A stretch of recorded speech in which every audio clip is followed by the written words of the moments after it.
Away. All right. Volume's down. All right.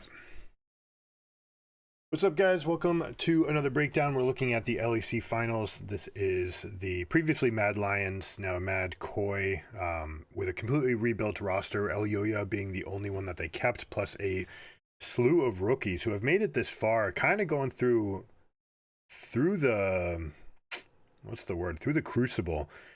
Getting a couple best of 5 series, having a tough way to get here, but that's pretty good, and that's really promising for this team that going into the split, the analysts had 9th. They were like, we're not sure if this is D tier or C tier. It's a team of rookies. We don't know what it's going to do.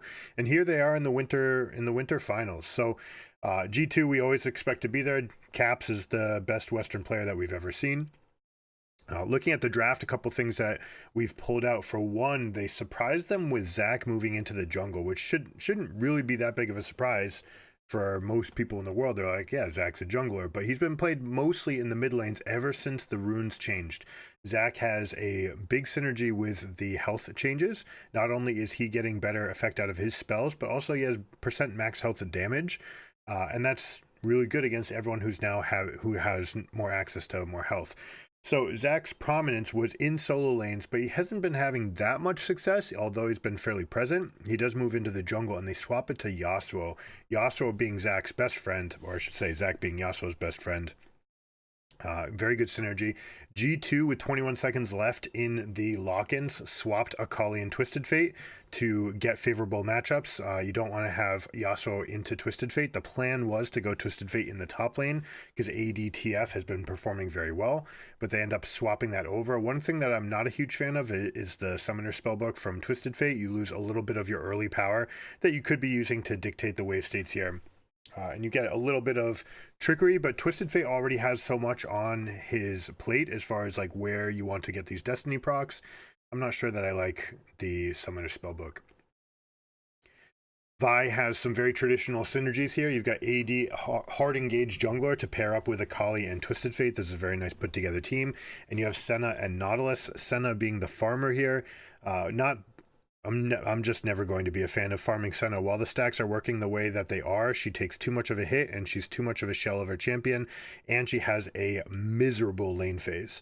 It's mandated the type of supports that you need to play with. You need to play these beefy supports that can just stand in frontline. And there are a lot of issues that come with that.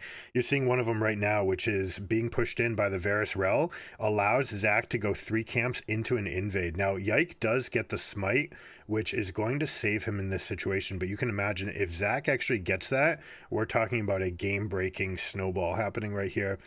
But what is Vi supposed to do? You know, they both path top to bottom. They're seeing the urgency of the Senna-Varus matchup, right? But to what end, right? Varus and Rel win this by so much that Vi really just has to be here on protective duty. Zach can engage whenever. The range on the E's can be fairly low until level 5. That's when you're going to start being able to jump over some meaningful walls. Level 4 is okay, but you still can't get everywhere that you want to. But based on the Raptor steal, taking these camps, taking the scuttle, we're going to see a level 5 Zach approaching for the grubs if they decide to go for that. They may decide to just keep on camping the spot side to get Varus super far ahead. Super far ahead, even. What else do we have going on for the team? So, triple melee to pair with Senna. That's kind of the way that you have to and want to build her. Hold on, we'll take a look at this dive. Alvaro taking up the maximum using the new synergies with the unflinching and bone plating most likely, and off Aftershock. I didn't see the exact runes, but almost always we see that bone plating unflinching synergy. So if you do get locked down, you just take mitigated damage in these 2v2s. Zach should look for a repeat gank here. Totally unafraid to die. Now, Supa actually took the aggro first. I don't like that play necessarily. So, I do believe Elyoya still has his passive, which he easily could have used right there. Yeah, Mickey does not win this. He does not have enough damage. Now, Supa's coming in. It looks like he's going for the minimum. No, he's going to wish he had that one back.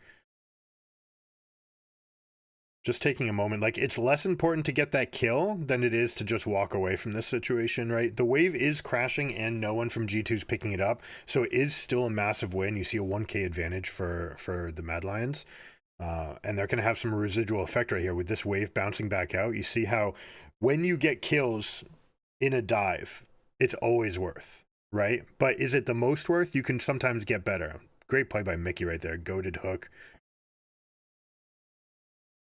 But look at all these minions that are disappearing right now. No one's getting the cannon. Nautilus doesn't even get the cannon. Then all of these minions are being taken away. Now, Supa, he could just let this sit. Getting the trade, it's okay. Honestly, it's the fastest way back to base for what it's worth. But giving that kill back, especially after getting those, you don't necessarily want the Nautilus to be any stronger because he could show up with boots and start actually giving you a little bit of pause when you get to these situations, especially when you're up an item in the Rel versus Nautilus situation.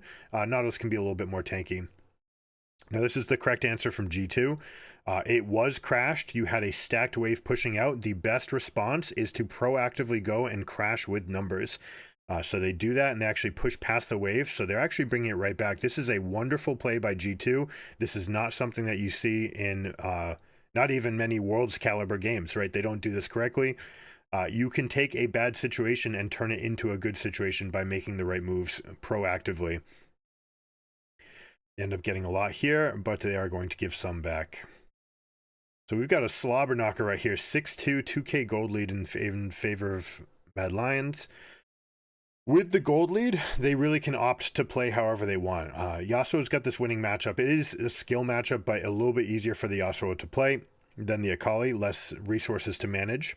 And every time that Akali goes for a Q plus an E, then you can punish the low energy bar and try to go for a bit of an extended trade. That is always going to be good for you. You really want to hit that stun, obviously. You know, I say that, but you could have just kept on walking up. There's no real good path that he could take, and not getting this consolidated kill early means that you're dealing with the extra damage coming out. And this is where the execution could have been a little bit better. It looks like the team had some miscomms as far as how strong they should be coming back in this situation.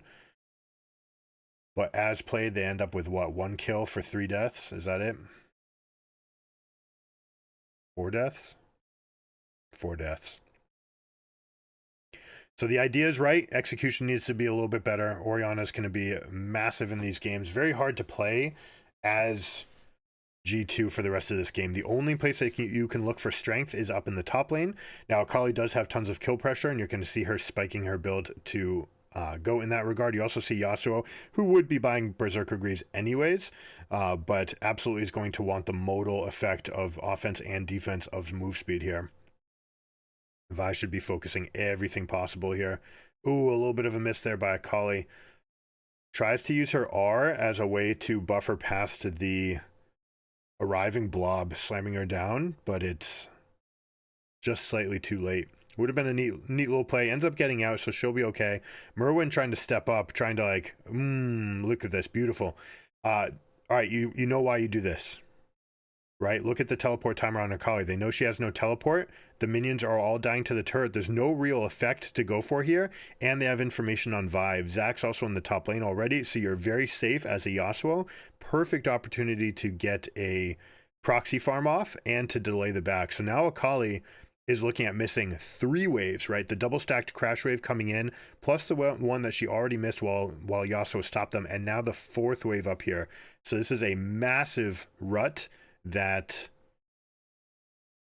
the Akali is going to have to get out of. And this is supposed to be their last bastion, right?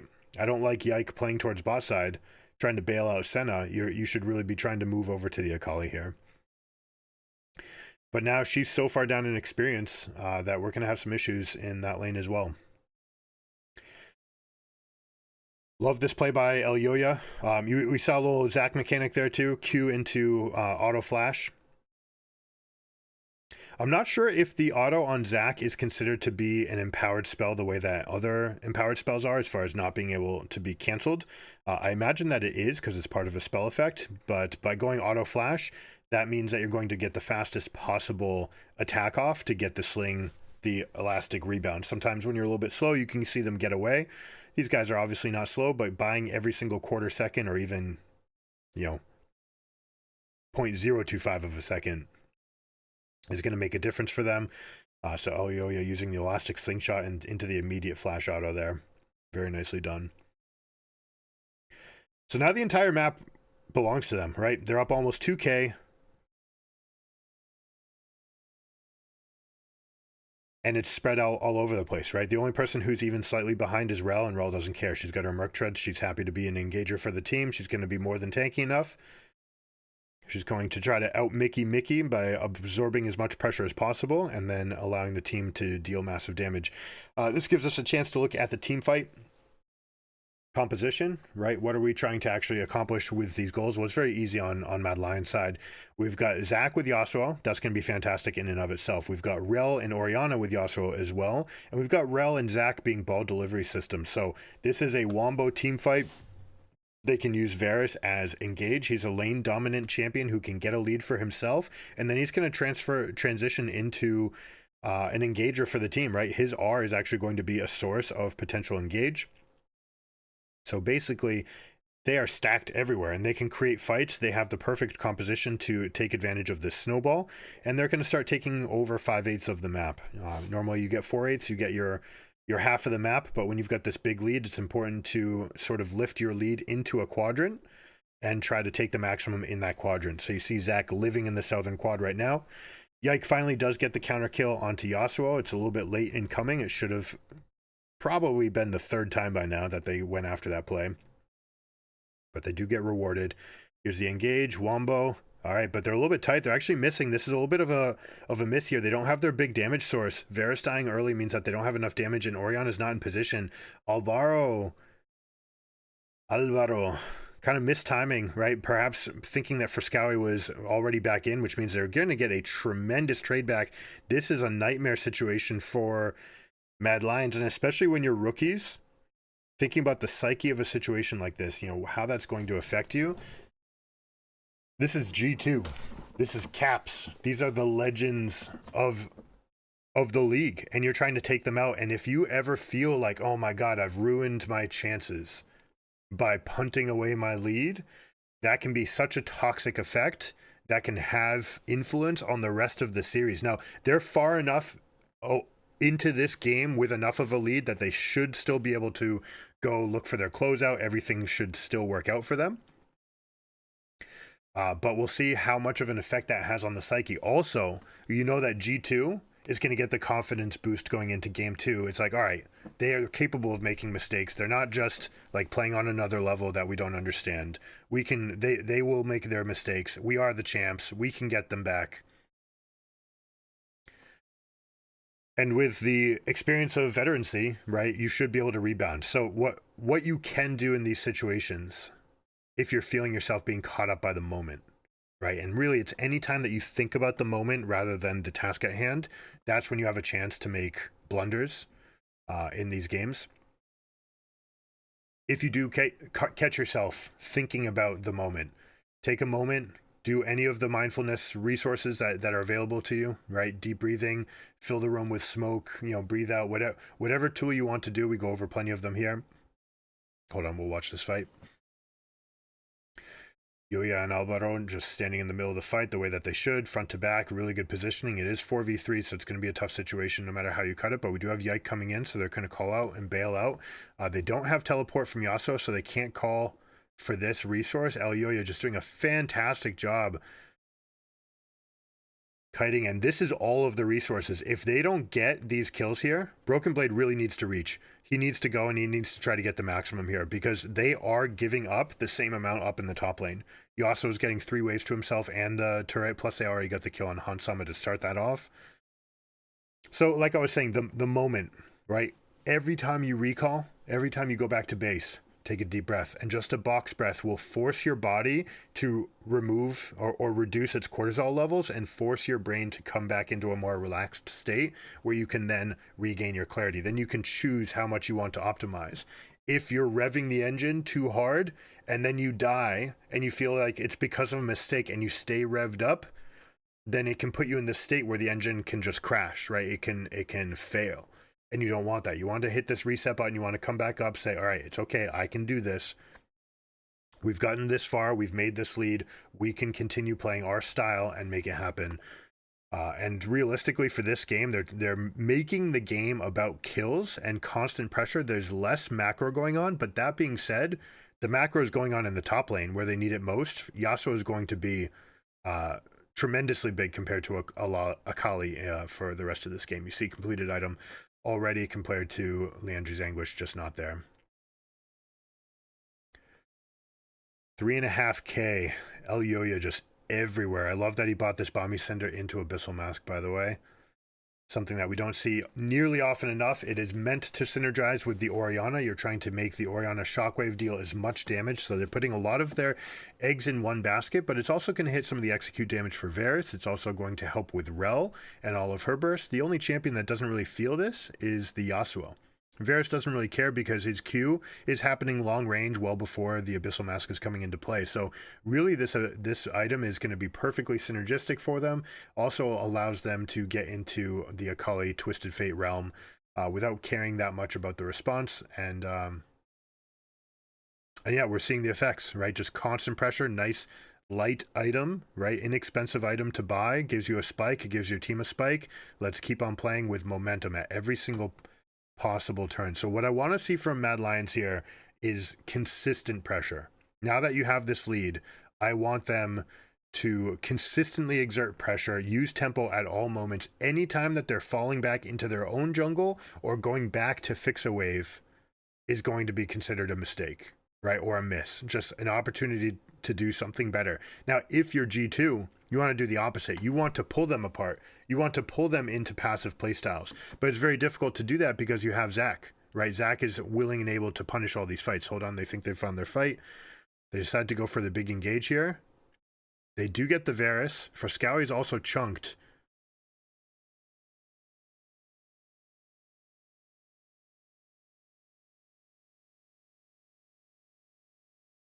Look at the positioning here. Elyoya just standing right in the middle of everybody. He is going to finally blob out.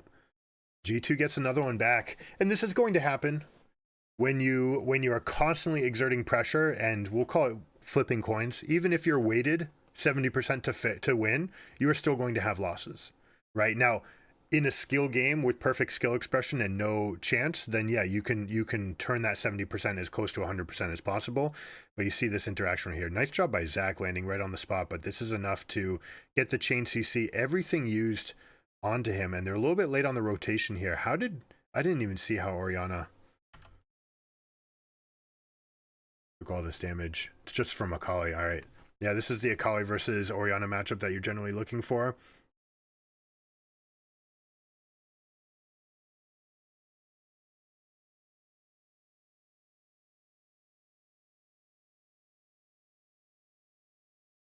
Now, this is the conditions that G2 want a fight, right? If they can be the ones to dictate and they can say, we can get some action to lead off, then great. This is what we want. And Twisted Fate is obviously going to be phenomenal at finding that.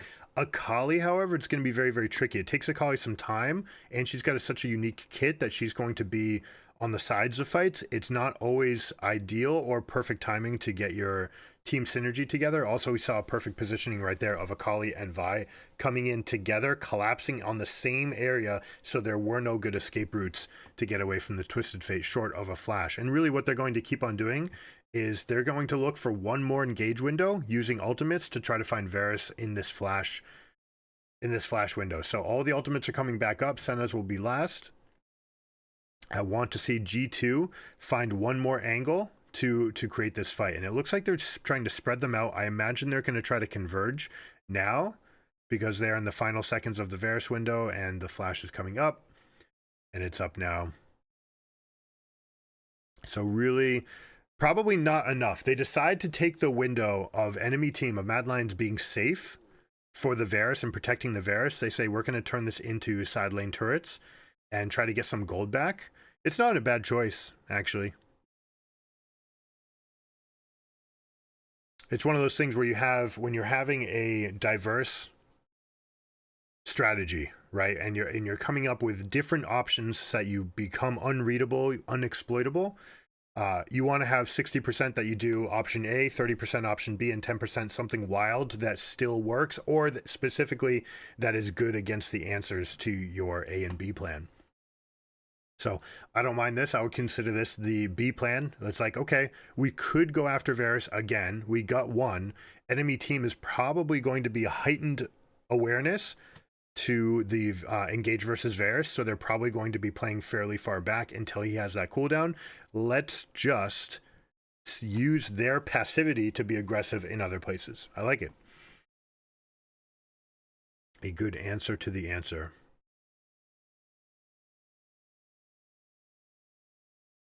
All right, is Mad Lions going to be able to collect themselves? They're up 3K. They still have enough of a lead. They still have the Wombo. Senna will outscale Varus individually, especially Varus going for this lethality build. Senna's going to continue getting the scaling from the souls. Plus, you have just the outright damage coming out from Akali. Now, one thing that's been a hot topic recently is that Yasuo has not even had to buy crit items despite his passive, right? So basically completely wasting the passive, saying we would rather just have access to Bork, which applies on the first Q strike, the first anything strike, plus the sustain, and then going into defensive itemization, something like Wit's End, right? Tenacity, attack speed, movement speed. Wit's End Bork has become a problem at this level where you don't need the crit. The crit will come, the damage will come over time, and more than likely your contribution to the team fight is the persistent knockup of following else someone's displacement with your ultimate, getting all the armor shred that goes along with it. And you just get enough damage from this. You don't need more, but they will get it eventually. Sometimes it's been fourth item, sometimes it's been third, to just get one source of crit, so you just have that time to kill as the tanks get into their endgame. But against a fairly squishy team like this, just giving yourself defensive itemization, making sure that you're alive long enough so that you can always follow up on the Zac engage is a pretty big deal.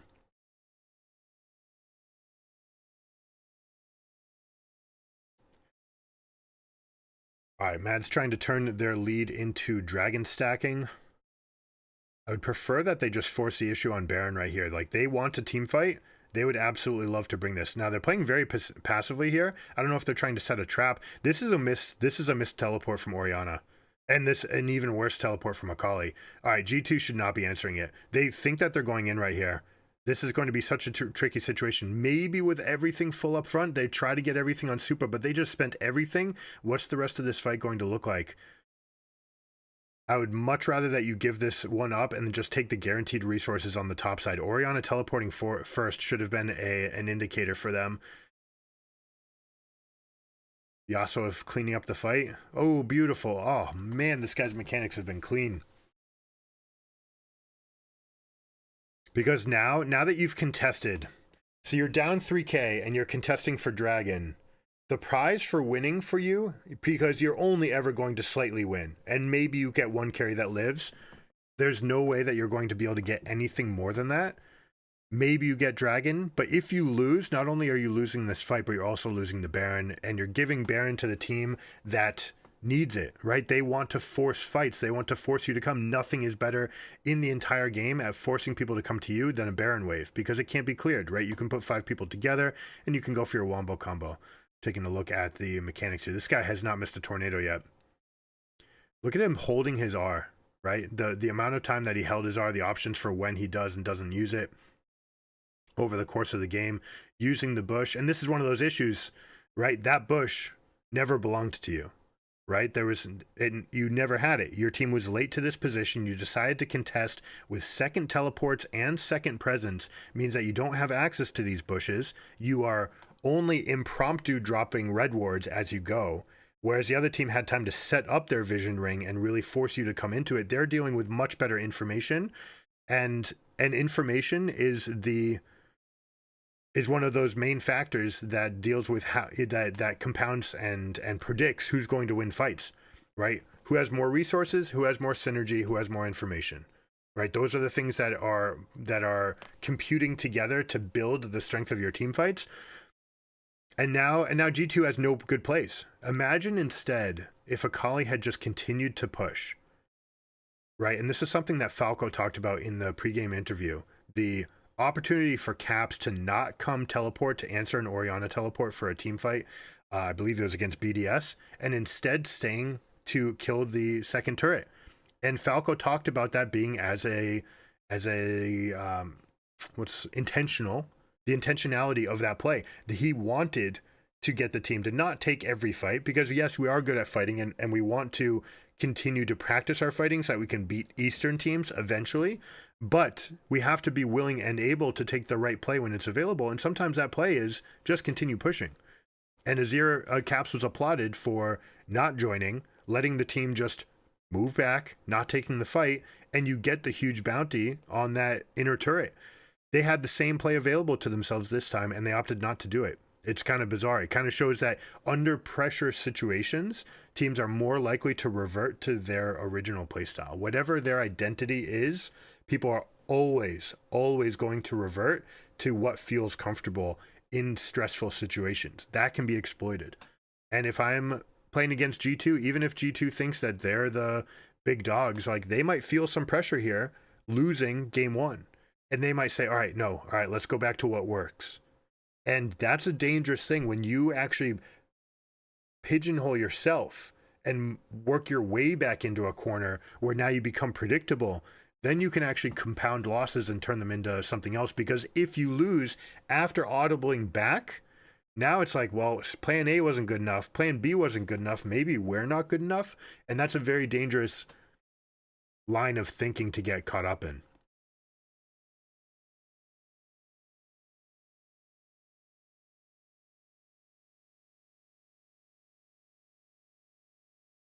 We see that Merwin has built in a Vamp Scepter here, so he's got a little bit of flexibility in his itemization, what he can go next.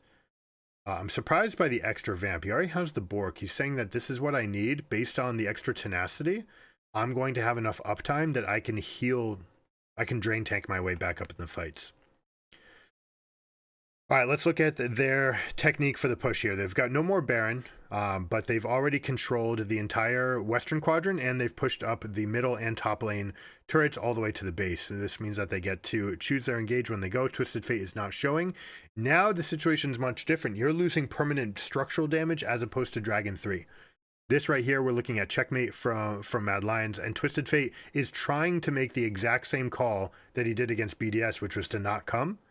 But the difference is the amount of time. How much time have you given them? They're basically 2 turns further ahead. They've got a bigger lead than BDS had, and they're progressing all the way to the base turrets, not just to the inner turrets and top lane.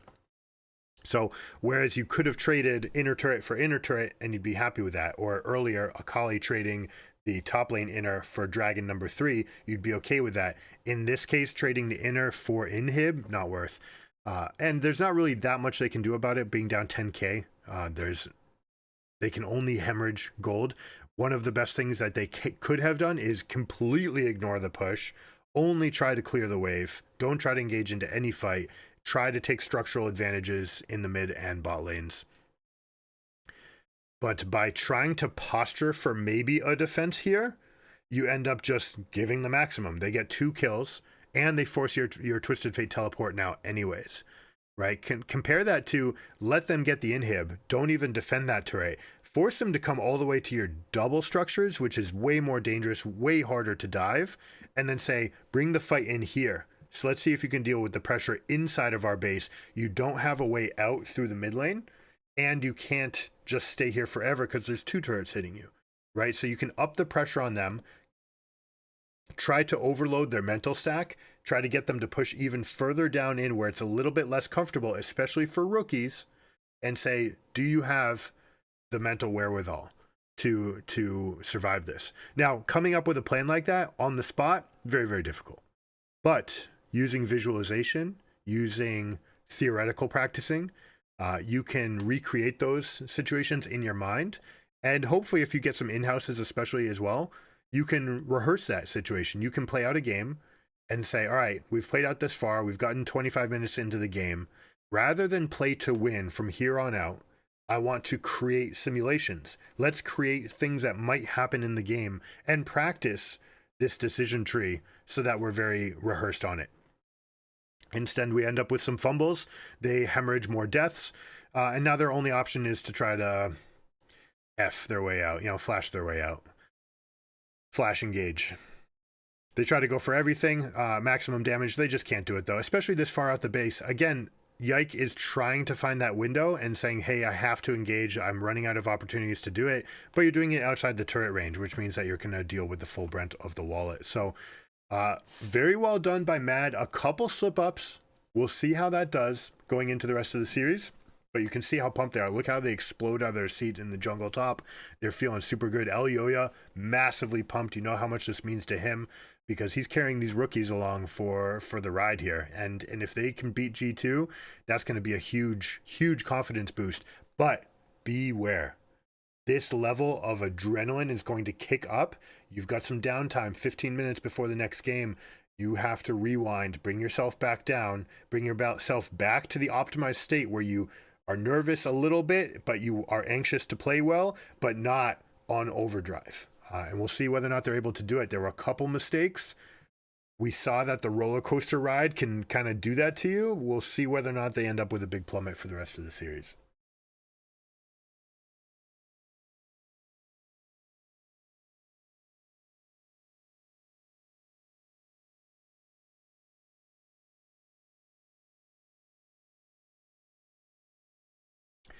MVP, an international playboy, bot lane.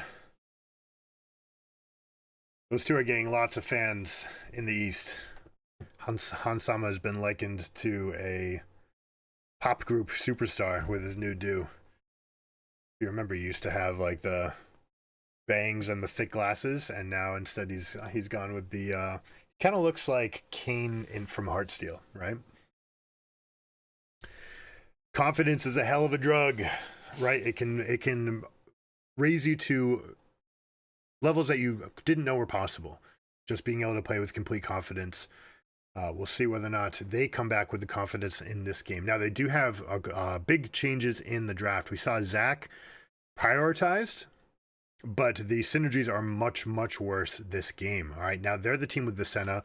Senna has, again, like we spoke about, that awful laning phase and is going to get pressed in by Varus. Azir versus LeBlanc, there's a lot of kill pressure for LeBlanc. Azir will take that over for team fights later. But looking at the power picks here, we've got Maokai, Varus, and Cassante all being picked. I don't have Senna that high on my tier list, especially not as a farming champion. I would much rather see her in the support role with a beefy champion like Maokai taking the CS. Someone that can do well with the gold, does well in the laning, and we don't have that here. We have another farming Senna, so I'm a little bit worried for Mad in this second game. All right, look at jungle pathing. We have both champions starting on Raptors, which is very common in Pro. Not only do you open up the ribbon pathing, but you also have the full red side resets before grubs, which allows you to get the maximum amount of XP. You can get to grubs level 5 right on spawn. Some champions more than others. All right, big hook here. Sorry, I shouldn't say big hook. Mickey, look at this aggressive posturing. Look at this. They know that if they can grab minion aggro, and because they already did grab minion aggro and they pulled the wave to themselves, they've got the push. So now they're willing to hold on to this because they're going to get the level spikes. And now, as always, take the maximum. When you get a small lead, express it to the maximum amount and exploit them as hard as possible. And you see huge chunks. Alvaro should not be presenting a target at all in this situation, and now we're going to get this gank path that we used to see a lot week 1 and 2 of the split that we haven't seen as much, which is Maokai pathing from southern quadrant into the eastern and looking for ganks. Not only is he available for the dive here, but he's also in position to take camps away. And because of this tremendous lead, they can actually lend Mickey X into the eastern quadrant, and they're just winning everywhere. This is a huge problem. Gnar is not going to be able to get enough off of Cassante. He does have this CS lead on the crashing wave. There's a formidable level 1, but as soon as you get the mobility and the plated steel caps on Cassante, he's going to swing this matchups, kind of like the Poppy Jace sort of relationship where you might go down 20 or 30 CS early, but as soon as you build your tank item, you're going to be more than happy. So now we have LeBlanc taking huge winning trades against Azir. You have bot lane crashing a wave and getting an invade off. So now you're looking at G2 already owning 5/8 of the map, right? Bot side is their strength. This is, again, like we said, the weakness of having a Senna lane ever means that you basically have to forfeit this side of the map. And And now Frescowi down teleport is looking for more trades. This is exactly what Caps wants. This is something very important to do when you're looking at what to do post teleports. You want to take as many aggressive trades as possible, right? You'd like them to be at 0 resources as you return back to lane. You still have your teleport, right? So every trade that you take is just a permanent fixture. You're reducing their HP and their mana, reduce all of their resources so that when you do go for the teleport, you're just going to be that much stronger. Now with a kill and a rebounding wave, we'll see if LeBlanc uses this opportunity. We might wait a moment, hold on for the fight. Hansama saying I can take this fight, turning on champions only toggle. Mickey X using the revive there to stay alive means that Varus is going to wipe this. Let's see if he flashes in. Yep, there he goes. You're flashing in. Basically, Senna's in a walking bush, so you just want to get inside. If you don't have a ward to do it, then you just flash inside.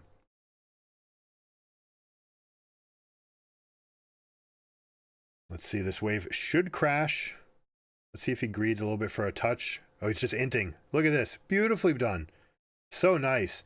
I just want to highlight this for a moment because this is worth shouting out. Hashtag StratChat. We're going to talk about this. 503, you can put in the timestamp. Look at all of the effects of inting there. For one, look how quickly he got back to lane. All right, he's respawning in 5-6 seconds as opposed to finding a safe spot and then recalling, which could be 15 or 20 seconds away. Not only that, but he pulls the minions into the turret. So now he's going to ensure that the wave doesn't sit out here and gets frozen. This is such a high level play, and it is the perfect play for this situation. You have the timing down. Even if you were going to give a kill to this support coming right back to lane, it'd still be worth it. All right, even if Alvaro were right here, if he were using double dredge line, and it looks like he might have had access to 2, didn't use the second one, so maybe missed out on experience. I don't think he ever misses out on the kill here. But by going in, not only are you getting back faster, but you're ensuring the crash. Now Alvaro's job is to actually skip ahead of the minions, grab this next wave, stop it from crashing, and you can even use your dredge line on one of the melees to pull it back out of turret range to try to preserve some semblance of a freeze. Because as it lies right now, we're talking about a tremendous lead, 2 kills in the pocket of the Varus, plus a wave that's coming back to him, which would be a checkmated situation. Anytime you have a lead and a favorable wave state that's coming back to you, it's checkmate. There's nothing the enemy team can do. So I just want to pause and give that huge shout out for a perfect decision.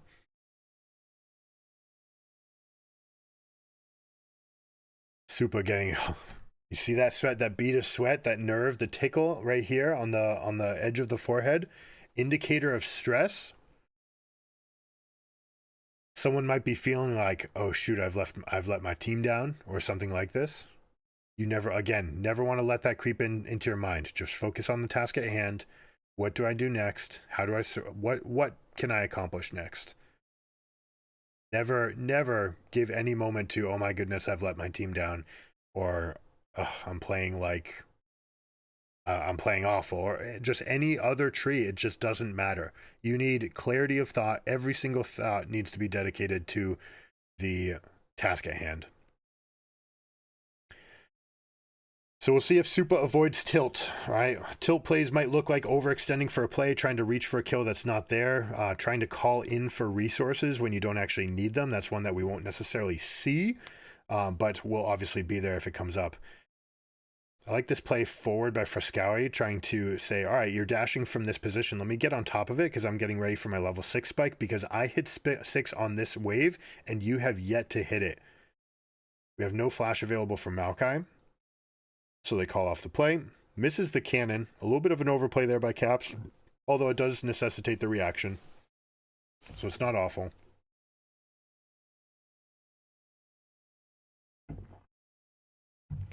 Azir ultimate also will be down for 2 minutes, which means LeBlanc has multiple chances to get her ult-empowered Qs and Ws off. See whether or not she opts for fast wave clear, or whether or not she wants for more assassination potential.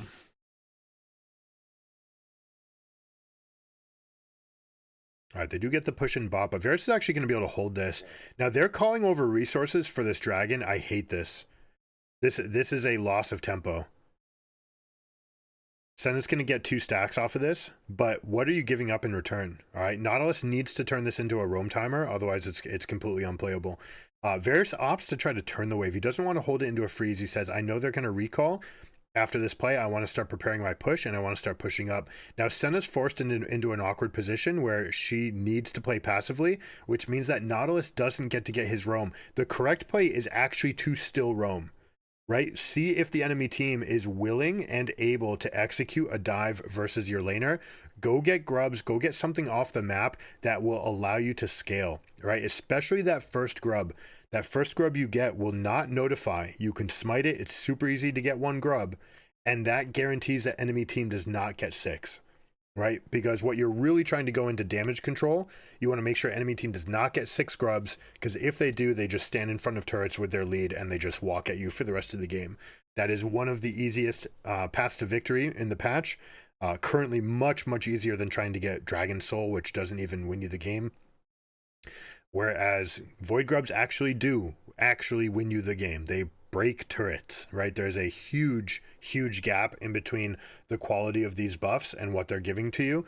If you get 6 buffs, it's as good. 6 grubs, it's on the similar tier as having 4 dragons. Not quite the soul, all right? The soul would be slightly better, only slightly better. But what happens is you end up getting soul in games where you are winning. It is not creating the win. You can also get grubs in games where you are winning, and it actually helps you to win much more than 2 dragons or 3 dragons.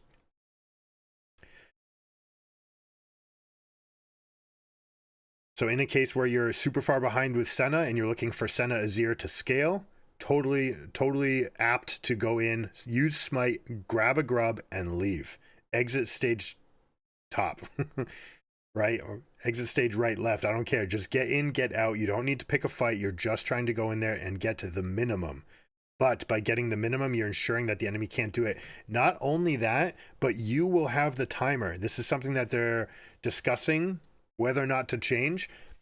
Every other big buff in the game, it gives a global timer, right? It's been this way for 4 years now. 5 years? 5 years? Man, it's been a long time. Maybe 6 years?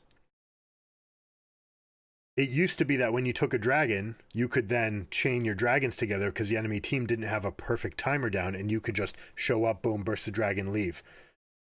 You can do that with first Void Grub. The first Void Grub has its own independent timer. It died, so it's going to look to respawn, right? We're going to get that respawn timer without notifying the enemy team. So taking one and leaving, the actual effects of it are multiplied. And when you're looking at a game where you don't want them to spawn the extra Void Mites, taking one Void Mite here and then taking another one 4 minutes from now is actually a tremendous effect, because giving them 4 stacks of extra turret damage is so much less than the 5th stack where they actually get the extra Void Mite. Because that grub, when it shows up onto the turret, you're talking about an extra creature drawing aggro. It's drawing aggro before the minion wave, so your minion wave is alive longer, your cannon's alive longer. Also, it's allowing you to go in and threaten more damage earlier to the turret, because you can go in, it's going to tank up those first shots. So the effects of having multiple grubs are exponential. Getting those 2, if you're the team that's behind, walking in, smiting to steal a grub, and then getting back out is a huge advantage. Now we're starting to get to that point. Gnar is still taking over this lane. You can see that he's brought the Swifties, so he's got the maximum amount of pressure that he can put into this lane, but the Bomby Cinder being used to help clear ways for the Cassante. As soon as he gets this plated steel caps and then finishes what I imagine is going to be... I actually don't know what he's going to go next. I would have assumed Kanik Rookern, so he can try to get in the middle of the fight with the Azir and the Zac, but ends up just going all out on the guy. Because Cassante, why not? You want to try to build Trinity Force? Okay, I'll punish you with my better level 6. Just take this fight to you. And even the ultimate from Senna, not enough to swing that fight. Now, we were talking about potential sources of tilt. Good decision trees, whether or not you make the perfect decision. Confidence allows you to make perfect decisions. Tilt makes you much more vulnerable to panicked ones. That Senna ultimate, was it ever going to be enough? We saw that it just hit and it still wasn't good enough, right? Cassante in All Out is so strong.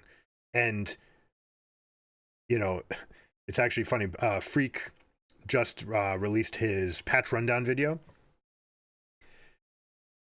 and spent over 10 minutes on just Cassante and talking about the changes and how unreadable this champion is.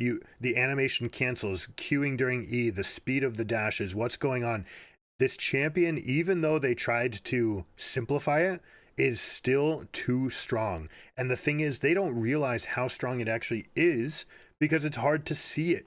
You don't see how strong Cassante. You have to actually slow down your replay to half speed, sometimes even quarter speed, to see all the animations that Cassante is using.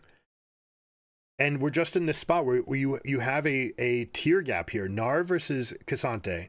Gnar's up 20 CS and has the kill and has plates and is looking to dominate and has an HP lead. And Cassante's low on health. That is a misstep right there by Gnar. Certainly walking forward, suboptimal. Taking a lot of health as you're coming out of Mega, certainly not what you want to do. But like, look at that play. Senna ult's not even coming close to changing that. And Broken Blade's like, yeah, business as usual. I do this on Cassante every game. You can check me out in game 3. I'll try to do it again. And this is why, with this iteration of Cassante, there just aren't good answers. Right? The counter picks aren't even counter picks anymore. And you see him squash him again. This game's over. This game's done. The counter picks, you used to have Cho'Gath and Garen. But now, based on the higher threshold where you have less inti ultimates, you also have no immediate counterplay from champions with executes. So Cho'Gath and Garen used to take you from your all out and say, oh, all right, fine, I will silence you and execute you. And now, because of the higher threshold and the higher single target sustained leeching that's going on, Cassante basically lives at 60% against anyone that can't 100 to 0 him, and it doesn't matter that you have the low stats because he's got enough kill pressure. That was on Bomby Cinder, guys. Now Broken Blade flexing all over the map. We have a no mana Senna using the mana on the E, which means that she's going to die to LeBlanc here. Would not have used the flash. We talked about tilt decisions. There it is, another one. Supa rookie, riding the roller coaster, had a super high octane early game, last game, and then made a mistake. How is it going to affect them? Made another mistake in this game. Are they riding the roller coaster? How can you bring them up? So if you're a coach, you have to realize this moment. You have to see it happening. You have to give them confidence boosts. You can say things like, just be you. We don't need more than you. We don't need super. We just need Supa, right? Be you. We can do this. Get them to rehearse that I can do this mentality. And one of the simplest mantras you can use, I can do this 5 times. I can do this flat. I can do this. I can do this. I can do this. I can do this, right? You can inflect 5 different ways, once with no inflection, and then once where you inflect on each of the different words. All 5 of those carry meaning, and it gives you some time. You notice it takes me about 15 seconds to do that. That's enough time to bring down my stress. I'm also reassuring myself. I'm building up my own confidence. So giving a champion or a player who's stressing too much, they're kind of falling off and tilting, give them positive mantras, positive feedback, inner talk. Let them be mindful of the situation. Okay, it is what it is. I got stressed and I didn't play well and I made some bad decisions. That's not who I am. I can do this, right? You need that person to go through, and you want to help them go along on that journey so that they can dig themselves out, right? Or in a case, a better way, instead of trying to dig themselves out when they're digging their own hole and they end up just digging deeper, you just say, all right, let's just realize we're in a hole. We can beat this. All right, let's first find out, how did we get down here? Okay, it's by not being ourselves. We made some tilted decisions. That's okay. It is what it is. It's a high stakes, high octane situation, but you know what? We're 1-1 in the finals. We can win this if we play our game.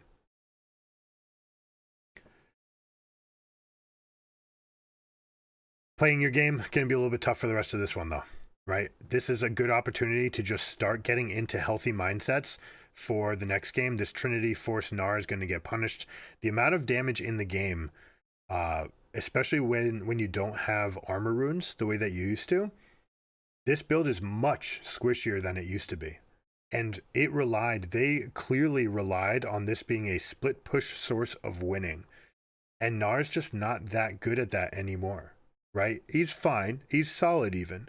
But Trinity Force Gnar, you have to recognize how difficult it's going to be, because when you're mini, you are just a walking I won't even say shutdown.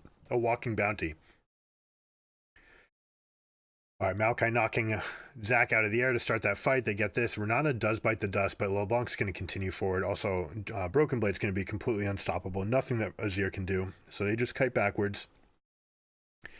And here's the situation. You didn't build tanky on Gnar.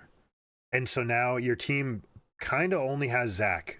Now you're off tank Gnar, bruiser build. Nautilus doesn't have the resources to be able to withstand the damage up front here. So there is no way out for them, right? You're just going to have G2 steamrolling through these fights. There is no way for Senna to even play, and Azir. Senna and Azir are relying on you to have a healthy front line, and you're just not going to have access to that with builds like this. All right, so here's the Zac. Wow. All right, so actually Mickey, a little bit of a miscommunication there. It does get the fast kill on Zac, but Mickey and Yike both used their Q to stop that. We do see the W being used to try to keep Hansama alive, but all those resources being expended, the flank, everything about it, the whole time, how much damage did Azir and Senna do?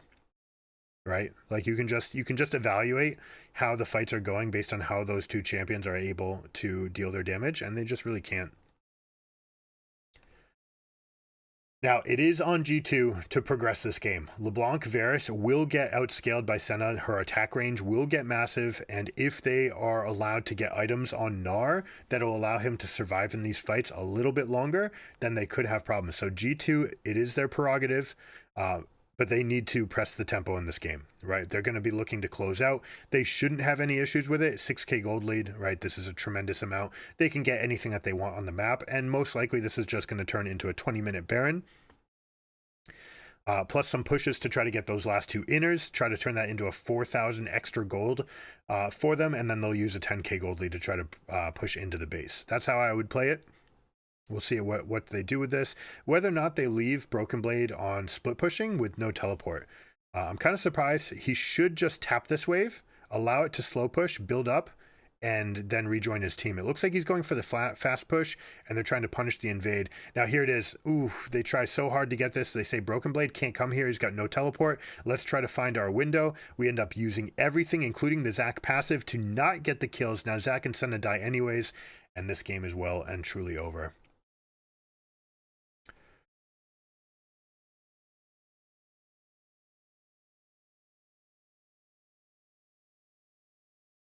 Four for 1. LeBlanc does bite it, but she gets all that damage out. She does not care whatsoever.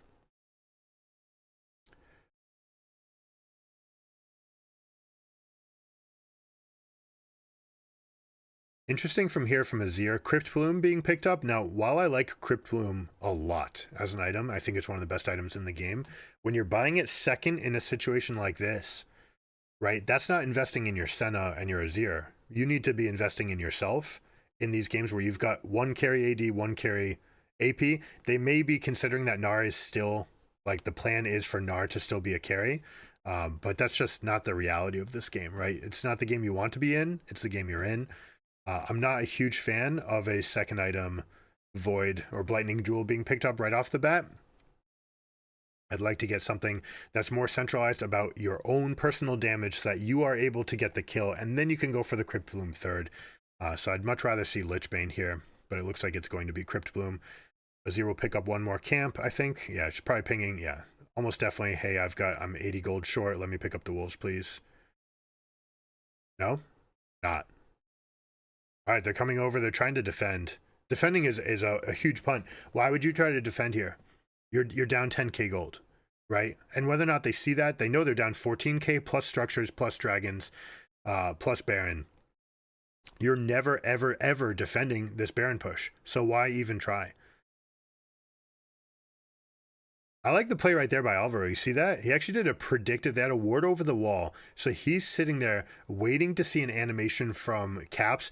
I wonder if Caps emoted. And if he did, then we're talking about a guy playing on a whole nother level. And that is something that's not actually as uncommon as you might think. At this level, you see like they all know that Blitzcrank has like this motion right before he throws his hook. And there's an emote that you can use that does the same, right? It does the same thing and it makes a sound effect and it can draw reactions from your opponents, right? If you know that your spot's warded and you're trying to jump over there, obviously you would always do that, right? You would say, let me put out an emote. Let me do something that triggers a response. Add to their mental stack, right? Anything that can add to their mental stack. If you have such champion mastery that you can add in those extra actions without any cost to your performance, but it's also adding on to their mental stack, you're going to end up profiting by a tremendous amount. Was that... All right. Mickey keeping them alive, and then Yike using his W right on cooldown to disjoint. One of the few abilities in the game that disjoints like that to stay alive. But yeah, like it's such a nice play. I almost want to go back and see. I'll kind of get a timestamp. We're looking at probably at 243, about 242. Is that Siege? 242.17. We'll take a look after the game.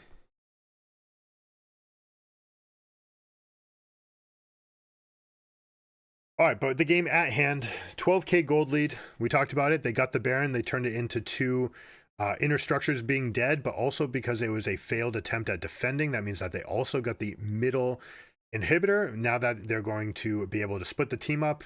They don't have teleport from Cassante. He actually used it just now to get back onto the map, which means that they think they have enough of a lead to just progress. So Caps is going to ideally turn this into a slow push in the top lane, which just means from the state that you're in right now, just killing one caster. But bottom lane is pushed up enough that they might want to kill all three. We'll see what she does. He's at 202, 205. You should leave.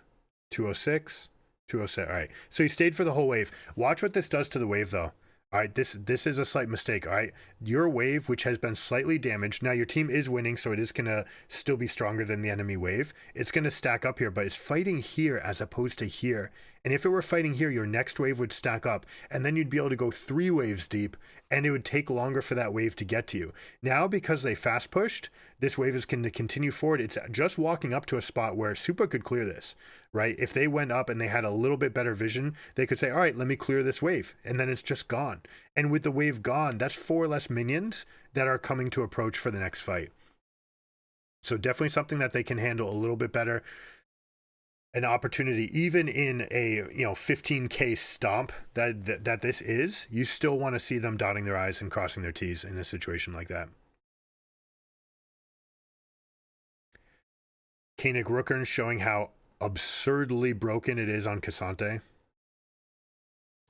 And going back to Frozen Heart being the best item, right? This was on day 1 of Cassante. Everyone was talking about Frozen Heart because it's giving armor, it's giving cooldowns, it's giving you mana to play around with. You're also jumping into the middle of the enemy team's fight. So Frozen Heart, just so good. And Koenig Rookern, just utterly broken. You're going into your all-out form, but you're doing it with a massive shield to magic resist. Like, where's the counterplay to this build, right? Bomby Cinder for wave clear, you only do that. You stop there, and then you continue building the rest with the Frozen Heart and the Koenig. You see I'm buying Adaptive Helm, or is it, Adaptive Helm is the TFT name. Jack Show the Protean to stack up on the resistances. He'll be looking to proc that before he goes all out in his fight, so that he can have even more stats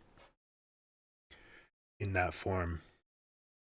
Look at this. He's just tanking up everything. They've barely done a dent to anything. Azir and Senna dealt more damage to each other than they dealt to the rest of the team combined. And this is sort of, what's expected with over 10k gold lead. So I like that G2's pressing up in that situation. Now I like this spot too. You could put Cassante or LeBlanc into this. You basically want a mobile threat that can flank, that can also not get wrapped on, right? Not get ganked for being alone. LeBlanc fits that. So does Cassante, but Cassante has the added benefit of being a frontline for your team, so you can step up with Varus and Renata and have that semblance of a frontline. Beautiful angle on the ultimate from the two of them. You see that you almost always want to have this interlacing of the Maokai and the Renata ults. So very neatly done there. Broken Blade saying, I'm massive. But yeah, he's taking a big chunk of his damage here. W to move him out, uses R all out, and now it's just going to heal back up. Look at these shields. Look at this. It's just insane. Look how strong that champion is. All right, so we talked about the emotional roller coaster and how we expected that this team with 4 rookies might have some issues in game 2, and that we might have this confident team from G2 saying, no, like, all right, let's exert, let's like re-up our focus and renew and just play our best game possible and show them who's the boss. That's exactly what happened here. So we're going to see for game 3, is Mad Lions able to reset their mental? The chances are probably not. They're on stage for the finals for the first time, right? 4 of them are first time finalists. It's going to be difficult. How do you not get nervous about the pressure? And then you start thinking of, oh man, like I'm making all these mistakes and they just stomped us. And even when we won, we made mistakes. How do you reset? Find a way. Let's see if they can do it for game 3.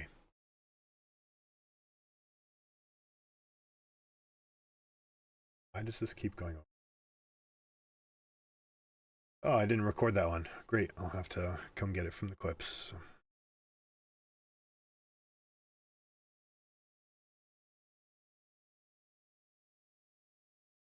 We do have a 4-game series on our hands at least, so we've just done the first 2, so this will be our cue to take a little break, stretch your legs, go outside, look at something in the distance, move your body, get something done, right? Just do something productive, whether or not it's exercising or doing some laundry or get a snack. It's something that we always need to do, right? It's part of who we are. We need to be humans. We're not just gamers. We're humans too. Take care of your human body. That will allow you to be stronger on the other side. All right, so I will take a 10-minute break and we will catch you for game 3.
All right, here we go.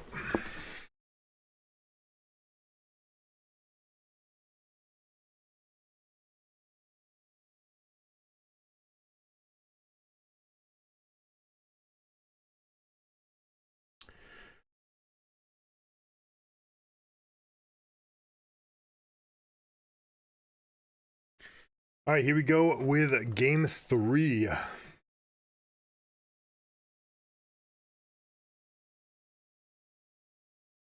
All right, game 3 is underway. A couple draft differences. We're seeing Talia to answer Azir, which is something that we are very familiar with. We see another Senna lane against another Varus, and I don't know what to tell you. I feel like this game's already decided. I despise Senna as a farmer. We'll see. Maybe they can prove us wrong. There is something very interesting with this team. So you have Belveth paired with 2 APs. So this is an optimal situation for Belveth. Not only that, but both of them have a lot of pushing power. So you do have the opportunity to try to stack Void Pits. Now, Belveth is going to care a tremendous amount about what's going on in the Void Pit, especially when you talk about the Herald and the Baron.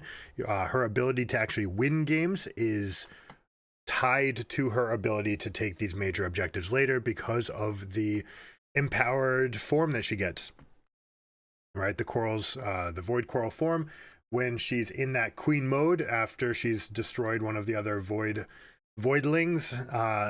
that's when you get those extra minions and it becomes an impossible wave. So Mad Lion's path to victory here is going to be not Senna. It's going to be Senna and Rel actually evacuating and leaving. Hopefully we get to see one of these rotations where we have Rumble go down bottom, pick up level 6 with the 530 wave, and either just ult the wave or just push it off the turret, being ready to teleport to mid turret and being able to influence the fight with a Rumble ultimate. I want to see Mad Lions basically go for a five-man play for every single Void Pit spawn, right? This is what they need to do to win this game. Now, another thing Belveth is looking to do is she's looking to pick up all the stacks, right, from killing these monsters, but stacking up.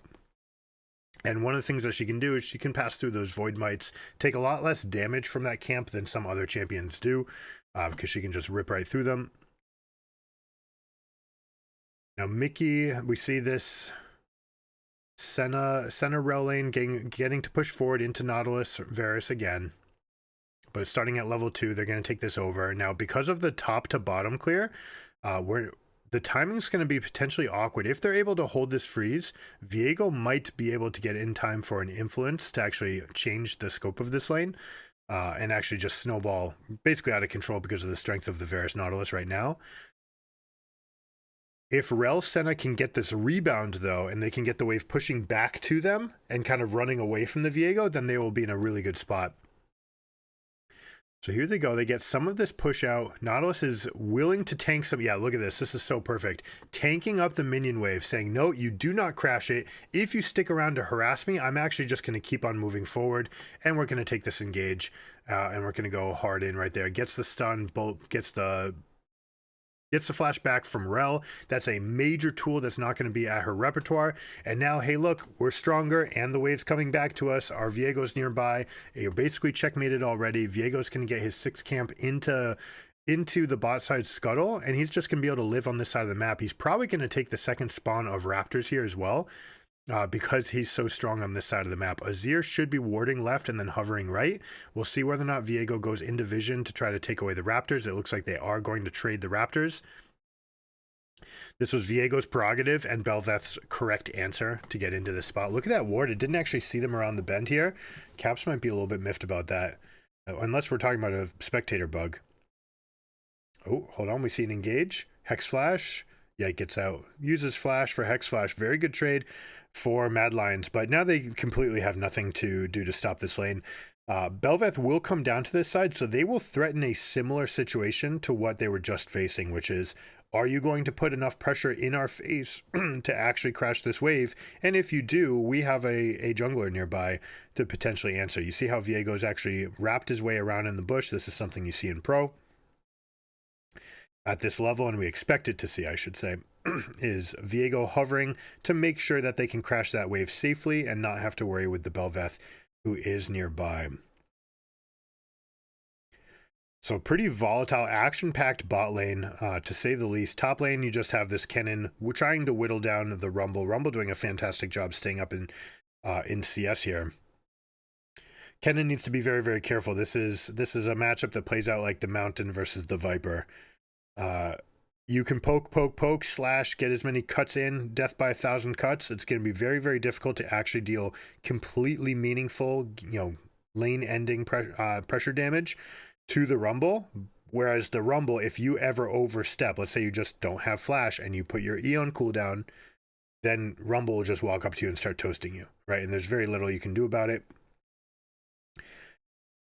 So we'll see whether or not that turns into a point of strength for the Rumble, but for now, it'll be Prio from top lane for them. Now here we go. The Void spawns are up. It's actually been 6 minutes. We didn't see that proactive split that I was looking for. We also saw Senna go back to the bot lane. So they did not opt into pressure option number 1. They're giving Bel'Veth this resource. Looks like they're going to trade it for Dragon. The idea being that we're going to try to get 3 dragons while you get, or at least 2 dragons while you get 2 sets of Voidlings. And then we're going to be stronger at every point for the rest of the game with our team fighting from Varus and Azir. And we're just never going to let you take anything after that.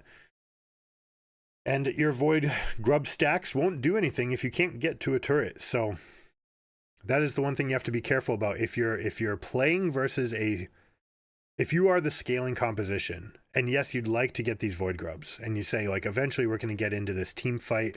I want to be mid. I want to be sieging. I want the grubs to be spawning and dealing damage to the turrets.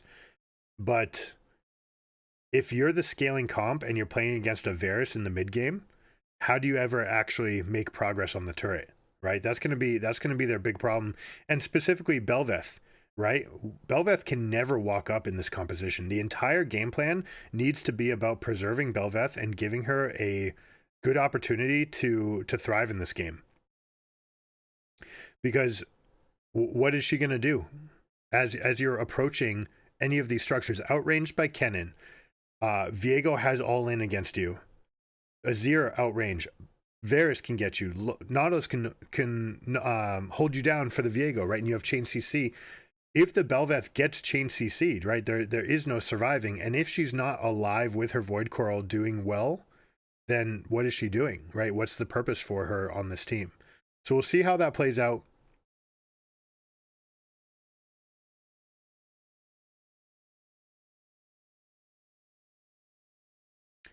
Seeing Kennen getting some more whittle damage here. Last chance, you see how he backs off. As soon as he hits the stun, he knows he gets one more auto, and then you basically have to play very, very cautiously, patiently here.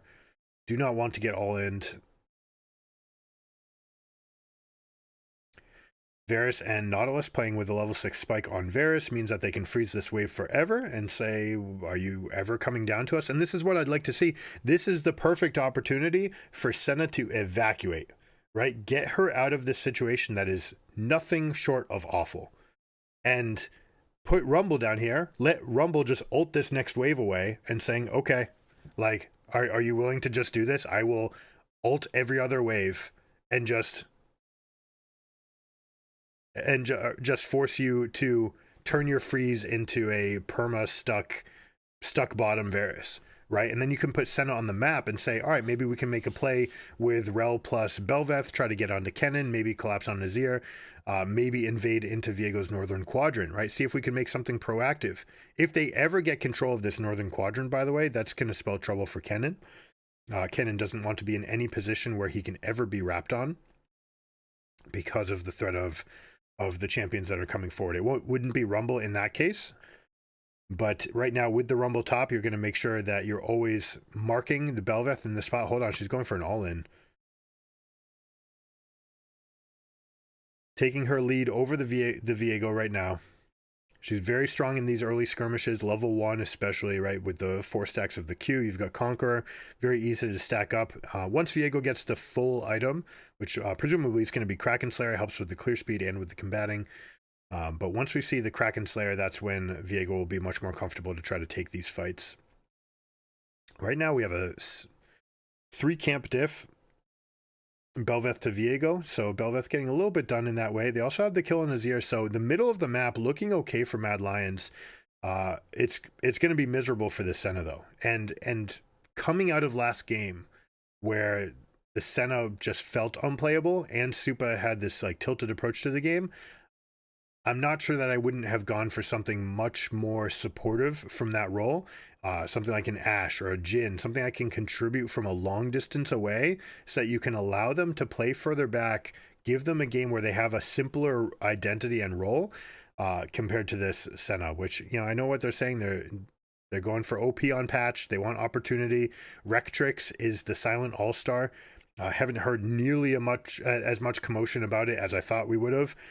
It's the capacity to give multiple speed items and AD to your weakest member. That's exactly what they want. They want to keep the range. They want to be able to deal damage in a short chunk and then get away. Hold on, Talia flexing on Viego. Yike actually taking a bad death. And look at all this, all the spawns right here. This is why Senna needs to rotate over to this camp. The other bonus of getting Senna there is look at how many things die. And I'm surprised that they don't code it out. I don't know. Maybe they're not. Maybe they want Senna to be popular. But all of those Void Mites, right? Just like Malzahar's Voidlings can spawn souls. And you can collect them and jumpstart your way into your mid-game spikes in those spots. All right. Ooh, there we go. Has gone red mode, trying to push. That's actually a very weak push by Merwan. This is nothing but a mistake. You need to be able to one-shot that entire wave, and it looks like he's going to use the ultimate, try to draw the wave over just a little bit. It doesn't kill the cannon? No, it does. So he does get a little something back for it. The ult wasn't perfect for that. They're going to try to give this kill over to one of these carries. Varus takes it. Merwin bites the dust. They don't lose that much because he did get the ultimate here, but it's not a cannon wave, so it will be very easy for Varus to push this in, which means that he's going to get both of these plates. Now, what do they get done on the other side of the map? They have moved Senna away from Varus. That's exactly what they want for this situation. Trade plates, ideal. Especially when you have Void Grubs. You're dealing more damage to the turret than the Varus is. Trade Dragon, totally fine. This is six stacks, right? I don't see it on the replay, but I do believe they have all 6 stacks here, right? No, there must be 5 because only one thing spawned.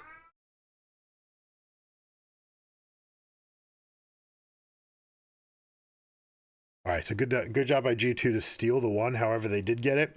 I didn't actually see it live, but you see the difference in the pushing pressure, not having that one extra. I mean, realistically, several extra Void Grubs for the push is a big deal.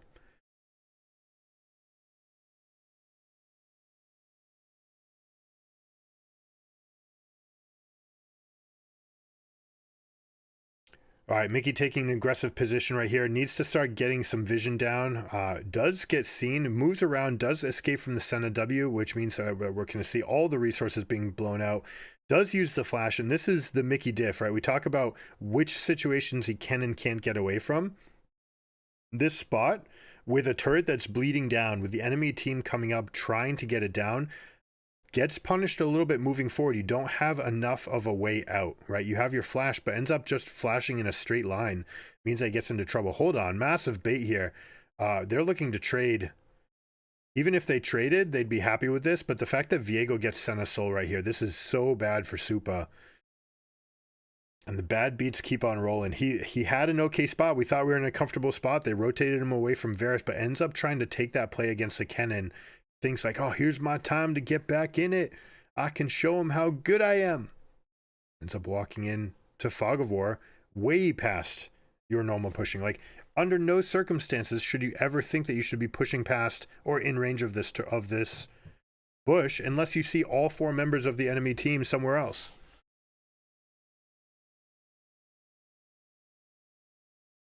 All right, that said, Belveth is very strong. We see the early Kraken Slayer does an insane burst in her damage for clearing. She's going to get this now that she's got the Void Corals.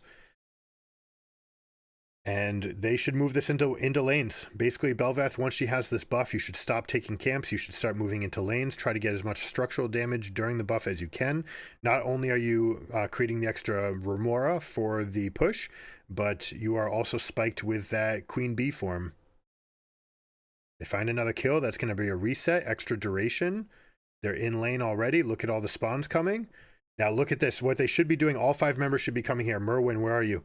You should 100% be coming over. And if you're G2, you should be willing to give your inhibitor here to take structures on the other side in answer. Look at this army as it's approaching.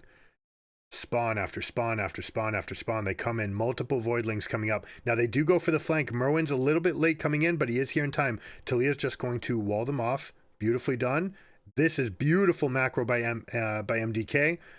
You do end up getting the engage. They're feeling strong for the rest of this. I don't know where G2's aggression is coming from. I don't think they're actually strong here. The only way they can be strong is if they get resets onto Viego, and he just is the single biggest carry in the entire game. And they say, yeah, we can get one more kill, and as long as we're getting kills and Yike is healthy on this champion, we can continue to win these fights. Basically getting to borrow the cooldowns and abilities, the items of all the other champions as they carry on. I'm not sure if this is madness or just truly heads up here. Cap's trying to scoop back. There's no passive in play, so just dies for free here. Hansama's on the wrong side of the wall. Good positioning. And was she actually stunned? Was that a cleanse? Was that a cleanse for nothing? They chain the kills. They're up in numbers 3-3. They end up with positive for the rest of the trade. Yeah, they're good. I would have much rathered, much rathered Rumble being in position here rather than just teleporting in. Teleporting, you are much later for the play when it's time. And you're forcing, you're playing under the other team's load. And we see again, G2 putting more pressure on them, adding to the mental stack, saying, no, we're the ones engaging, here are the conditions.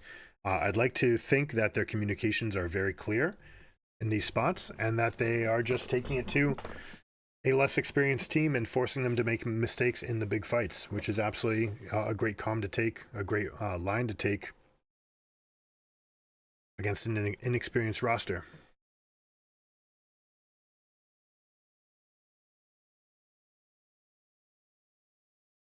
Now the Remora continue. They get this tier 2. I'd like to see them move over and get this bot outer, though. They need to do this to open up the map. It is also a 3rd dragon for G2, which is not the most important. You should not be willing to lose the game here in any way, shape, or form. Teleport is available from Kennen, so the non-fight plan is actually going to favor them. If there's a long stasis here, they can get a lot of damage done. So G2, look for them to try to posture in a position that allows them to stall this for as long as possible.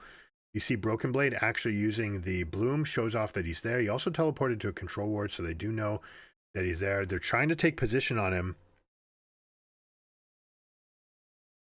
This Chemtech map is super dangerous for any kind of Kennen lineup. They're actually trying to take everything onto Merwin. They're saying, well, let's use the ultimate right here. Senna is not enough. They don't actually consolidate the kill here, which is a huge problem. This means Viego's can't take over the fight. They tried to get too much. They bit off more than they can chew, and Viego's can't take over this fight. Why, yes, I would like to ride that pony.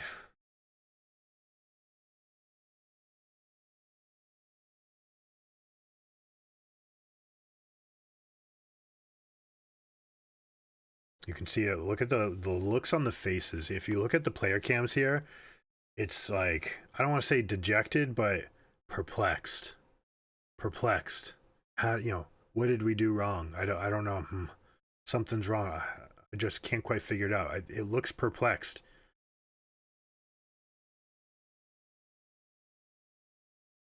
G2 saying, you know, come over to our side. If you want to encroach, you want to come this far over, that's fine. Come into our territory where we have multiple control wards. You have to try to drop a ward in that bush in the fight as it's going. And we're going to force you to try to give one pick, right? This entire composition is designed around Viego.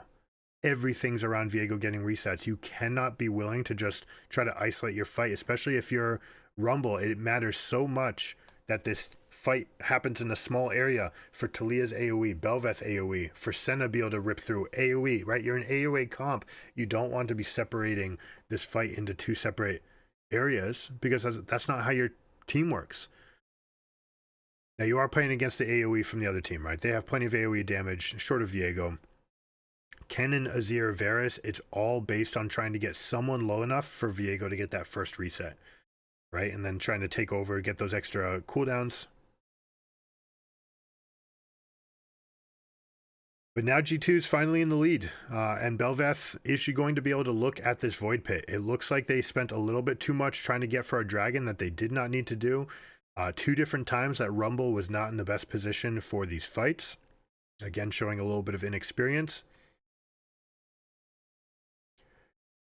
See what G2 does to try to consolidate. All right, shallow ward line on the northern quadrant. There is one ward placed behind them that they didn't catch.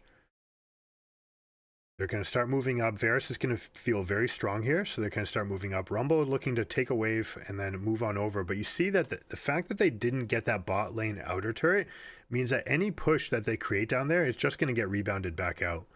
And because they didn't get that while they had the Remora, right, that should have been an objective. That would have opened up many flanking positions for their team to try to hold into an area, right, and try to kind of bulldoze their way in.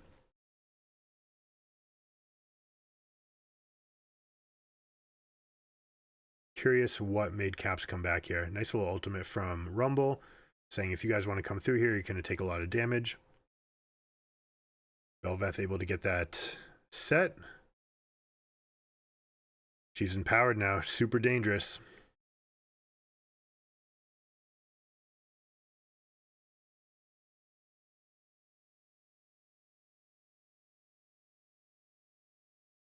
Cap's not having his best Azir games, huh?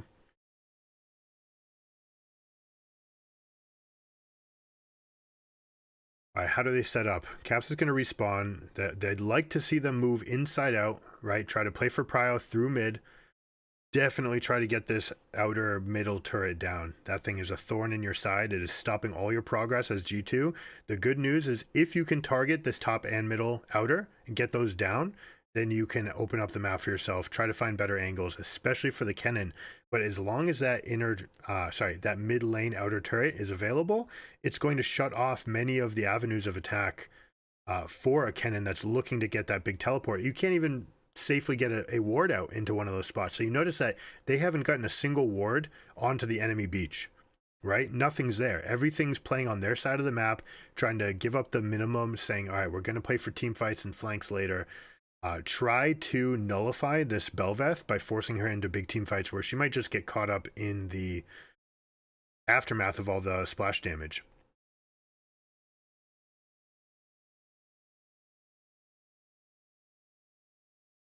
I see big engage to start off. Mickey X willing to in, as always, for his team. I'm willing to take 70, 80, 100% of my health just to get these guys fairly low. If they reach for me, then my team can get a reset. But Rumble comes in full strength. He's empowered right now, or enrage, overheated, if you will. Yike gets reset number 1. If he can get Rumble, that's huge. Okay, he got the Rumble. This fight's going to be theirs now. Actually misses the E. Doesn't predict right there. All right. And you see the difference in the dueling. Everything in this game revolves around Viego getting kills. You cannot expand this fight. And Mad Lions, this is happening. All of their losses have been, I don't want to call it ego driven, but it's ego driven. I can get this kill, as opposed to should I get this kill? And it's not calculated. It's always derived from, oh, I'm in a good spot, I can go progress. Whereas what does my team want? And in every case here, you never want your team to get a single death, because that single death is going to turn into resets for Viego. It's absolutely turning into a big power spike. And now it looks like they're trying to come here and answer this dragon. They should just be giving this. Maybe you can go forward while you're daring Viego to recall.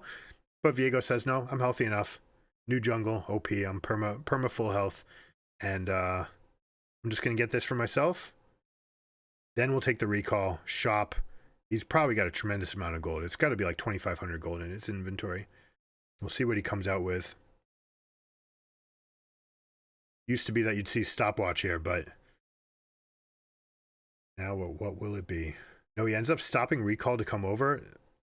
All right, good play by Mad Lions, saying let's force the issue. We know that Yike has not taken his recall yet because he's on this dragon. Let's see if we can press up, but you need to commit. This needs to be a full commit. We need everything for this Baron because we need Belveth to get the spawn. She does get it. Now, can they get out alive? Viego does not have all of his money. Now, Azir does find a good scoop. That means that Viego gets shut down number 1. Senna dead again. Supa having a series that they want to forget, and they should forget. right? Just erase it from your mind. It never happened. If you're a coach, don't even review these games with Supa. Just review the mindset, right? You don't need to go into this game because everything that's in this game, this is not the player that you have, right? This is not what they are. So any feedback you give them can kind of go in one ear and out the other, because they're going to think about the tilt and why they were making these mistakes, as opposed to growing and talking about what are we looking for next time. Just keep the focus forward.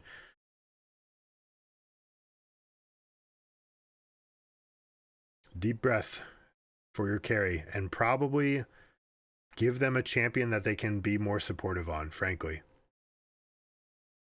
Give them an easier role, but no stress of scaling, no stress of carrying a fight. Give them Ashe in the next game. Let's see how this plays out. Again, Mickey willing to take up damage for his team. New unflinching aftershock, right? He was willing to do this last season, but it's even better now. They end up getting the kill on Belveth, which means she's got no void corals. It also means that Viego's getting a tremendous amount of extra mobility. But with all that said, game's still relatively even. They're finally going to take down this bot lane turret. I guess they took it before, but they're finally going to put some presence here. They do have a couple of preserved Baron buffs.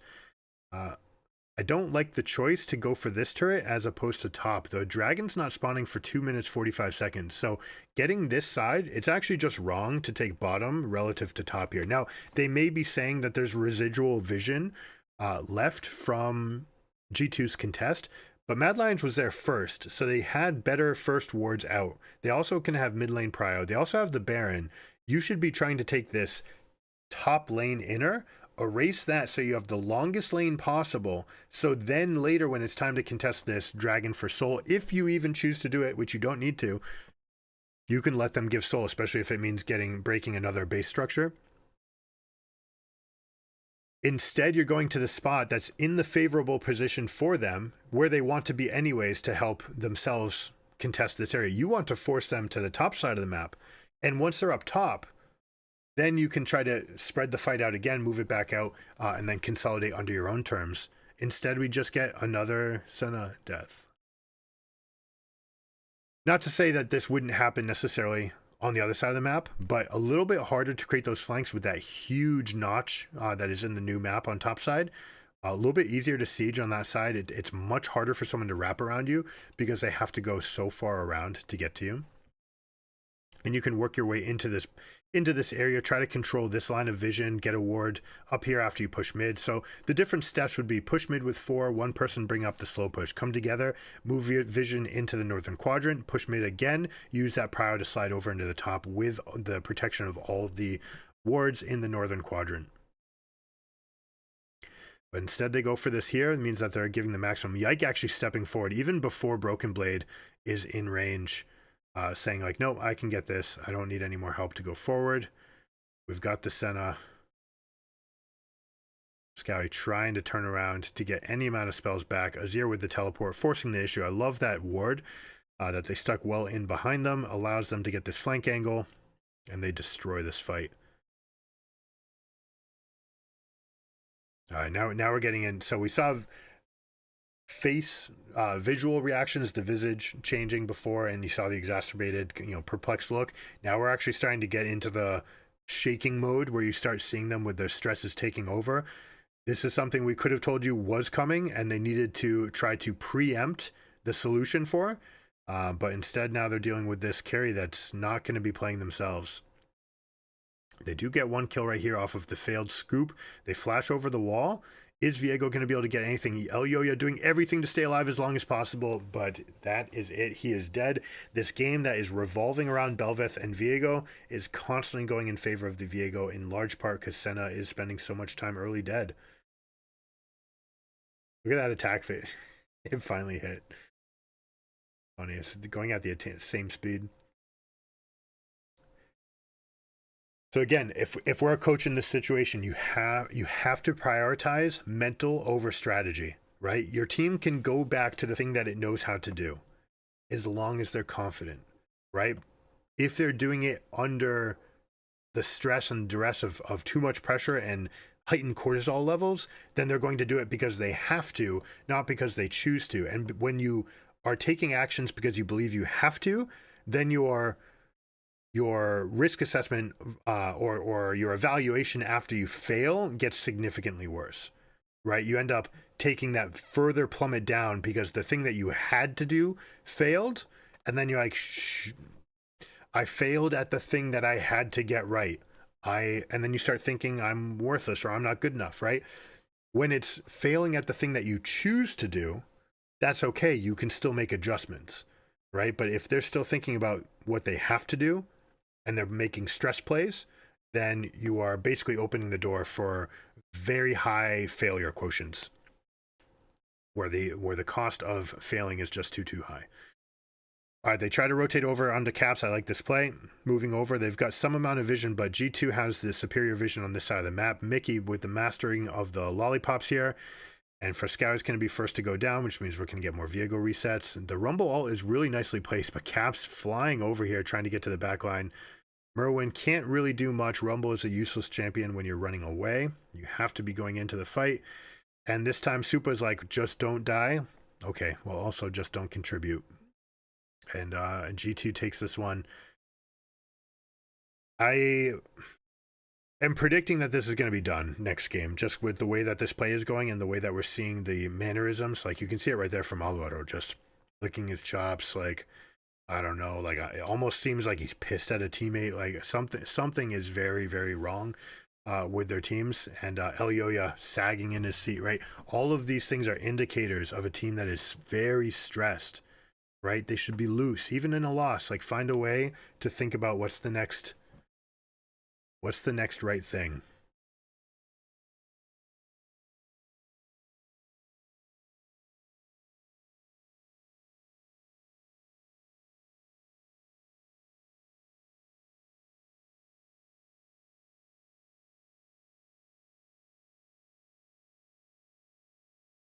All right, if you're G2, they'd like to be able to play for Elder. They want to make sure, obviously, that Baron doesn't go down. If you're Mad Lions, you try to stall and defend on the inside of this dragon, and then you move over towards the Baron, and you try to trade the Elder for the Baron. Right? You're in a awful situation. You don't want to create these fights. You're too far behind. Senna was not allowed to scale. Do we have a scale counter? 81 stacks. You'd like to be at 100 right now. So this is a full tier down for where Senna would like to be. Could be at 120 in some situations. This late in the game, I've even seen 140. Azir's going to just force the issue, scoop up this fight. And Mad Lions trying to defend, get nothing. You can't defend versus a losing situation. You can balk, you can feign, you can fake like you're going to defend, and you can throw jabs, but you cannot actually line up for a straight fight against a team that's going to crush you. So they really just kind of shut down. This is what we're talking about. Lines of play get very linear, very predictable, very exploitable. When you start doing the stress-induced safe play, let me just do the thing that is kind of basic. And right now, like, you needed to trade something. You need to try to go press forward somewhere. We'll see if they can rebound. I highly doubt it for this fourth game. But yeah, right now, Senna diff 0-3 so far.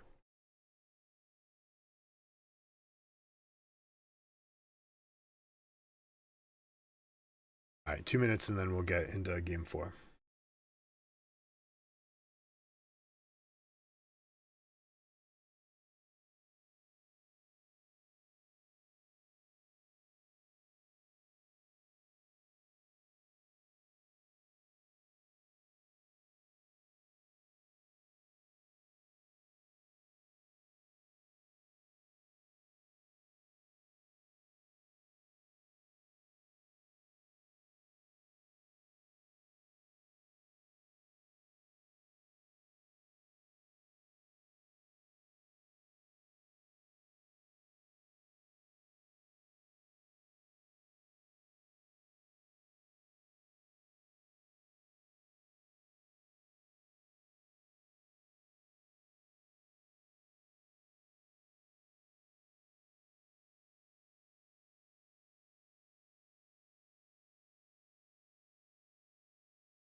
All right, here we go. Game 3. Game 4.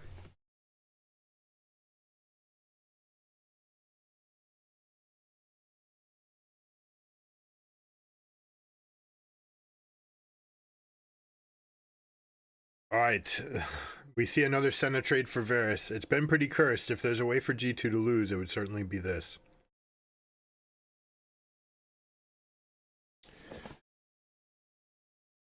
Look at this team composition, heavily indexed on ability power here. No real tanks. I mean, Rel will have enough economy coming out of the jungle, but between the Mauve Malmortius for this Jace, this is pre-buff Jace, by the way, but Mauve Malmortius on this Jace, and presumably, I don't know if it's going to be Abyssal Mask, Kaenic Rookern on Rel. Are they going to be able to just frontline against this magic damage buffet right here, right? Like, and specifically, you've got Azir, Lilia, and Gragas. Makes itemization for the solo lane is very, very easy. Now, this is less exploitable than it used to be because people can't just go double MR rune to play for a nearly invincible early start.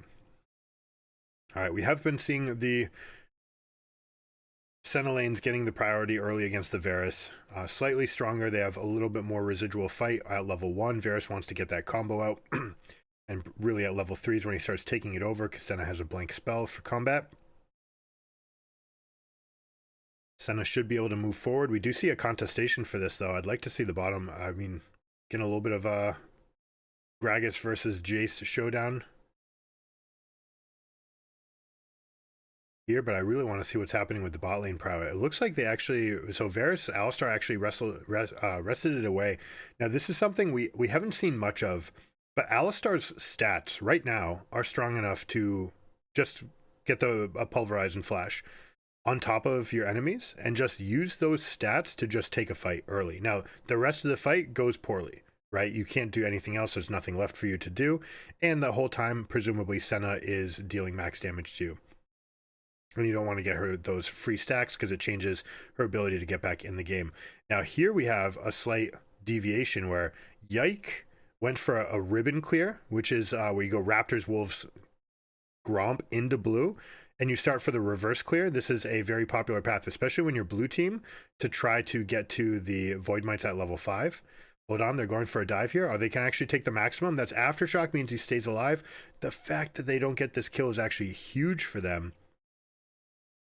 Also, Yike was able to outsmite on blue, so Bad Lions might be feeling, oh, nice little answer there. You're getting hooked, and instead of allowing the hook to go, you say, no, I'm going to pulverize you, and we're going to go for this play. You're locked in your animation.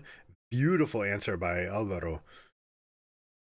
So now Varus can look for a little quick reset. Alistar's going to try to go out to help to push, but also doesn't want to give Senna any free stacks early, so you just want to come out here, mash this wave as much as possible, threaten headbutt. Every time that Senna looks like she might step forward, you can actually step up yourself. Gragas has nothing left. Good little trade back there from Jace. Ooh, caught up with a one misclick, moves forward at a time where he shouldn't. Means that Gragas is actually going to feel pretty strong here. He's taking the rest of this fight forward, and we got problems here. This is flash auto range. Merwin is forced to flash. I don't know if that was a missed click or what it was or thinking, but he actually stepped forward while he was changing to range form. Perhaps the range cooldown wasn't back up, but I don't think that was the case.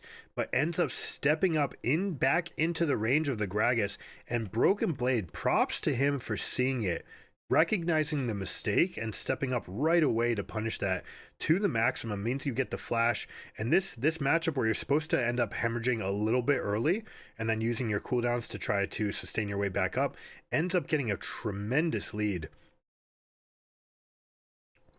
Now he'll kill this next wave. He gets the proxy off, which means he's going to get a fast clear. Doesn't go for the plate. Now Jace might consider trying to leave this, but it's too early in the game. It's not actually going to be enough, so expect him to go burst this. We're going to see like Q triple auto into the skies. Good little answer again there from Alistar, realizing, all right, I'm going to get rooted. That's fine. I can use this animation time to knock you up, and I will be rooted in the time that I'm right next to you. Either I'm traveling or I'm already there and you're knocked up, so I'm going to keep hitting, so your root is effectively wasted. Good job with the punish there. Getting the maximum out. Like to see this. This guy is playing out of his mind right now. Can they continue it? Ooh, Mickey steps forward, trying to punish this Hex Flash. Takes a step back.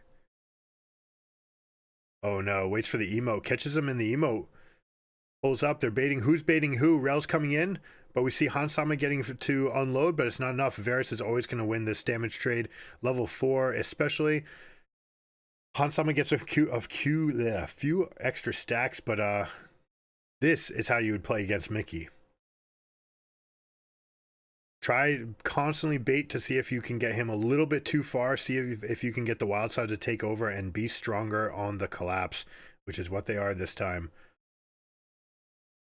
I'm going to give Alvaro the credit here that he did this on purpose. So this is after this Hex Flash forward that could have been listed as a mistake, but always arriving to the fight second means that it's going to be easier to get your abilities. We see knock up the Alistar stun, making it very easy for Rel to hit double. And Supa getting just enough mana to get that kill on the far side, so I love it.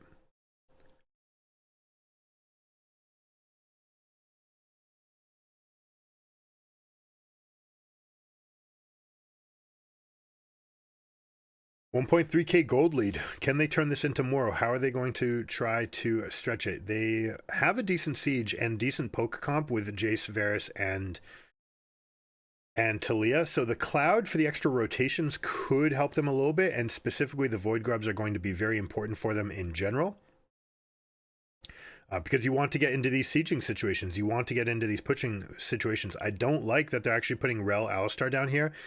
They are saying, let's try to dogpile onto the Senna, but playing weak side with this Jace is not going to be effective, especially after that early loss to the Gragas. This matchup where you're supposed to be able to jump ahead for a bit, and the only thing that you really have to worry about is not having your To the Skies belly bopped out of the air. He ends up giving so much on this side. Now, they do get a kill back, but it is on Nautilus. It's not on Senna. She drops all the way back. She's saying, are you willing to stay down here again? I'm just going to hide in this bush for a bit.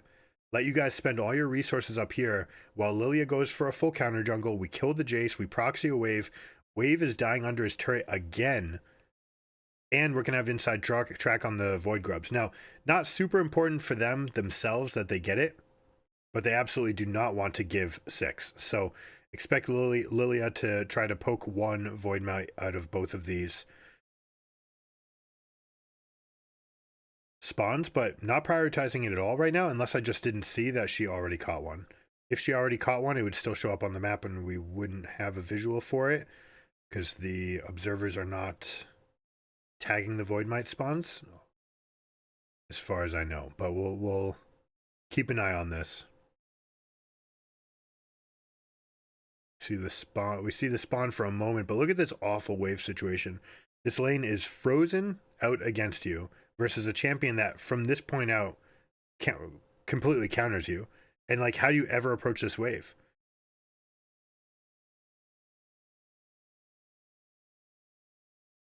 Big flex. And Gragas is going to get all this back because he's got the Catalyst of Eons. Now, Jace, if that trade were able to get the wave under turret, it would be worth, but it's not. It's going to sit here. Gragas also has the tools. That big fat belly bob that he does can knock these guys out of the turret range, and he can preserve his freeze, and now Jace is bamboozled. What is he supposed to do? Basically, he needs to come over and just try to help make a play on mid, help crash in a wave a little bit faster than they might expect, and make a rotation over to the Grubs. But teleporting top here is a blunder. This is just making things worse.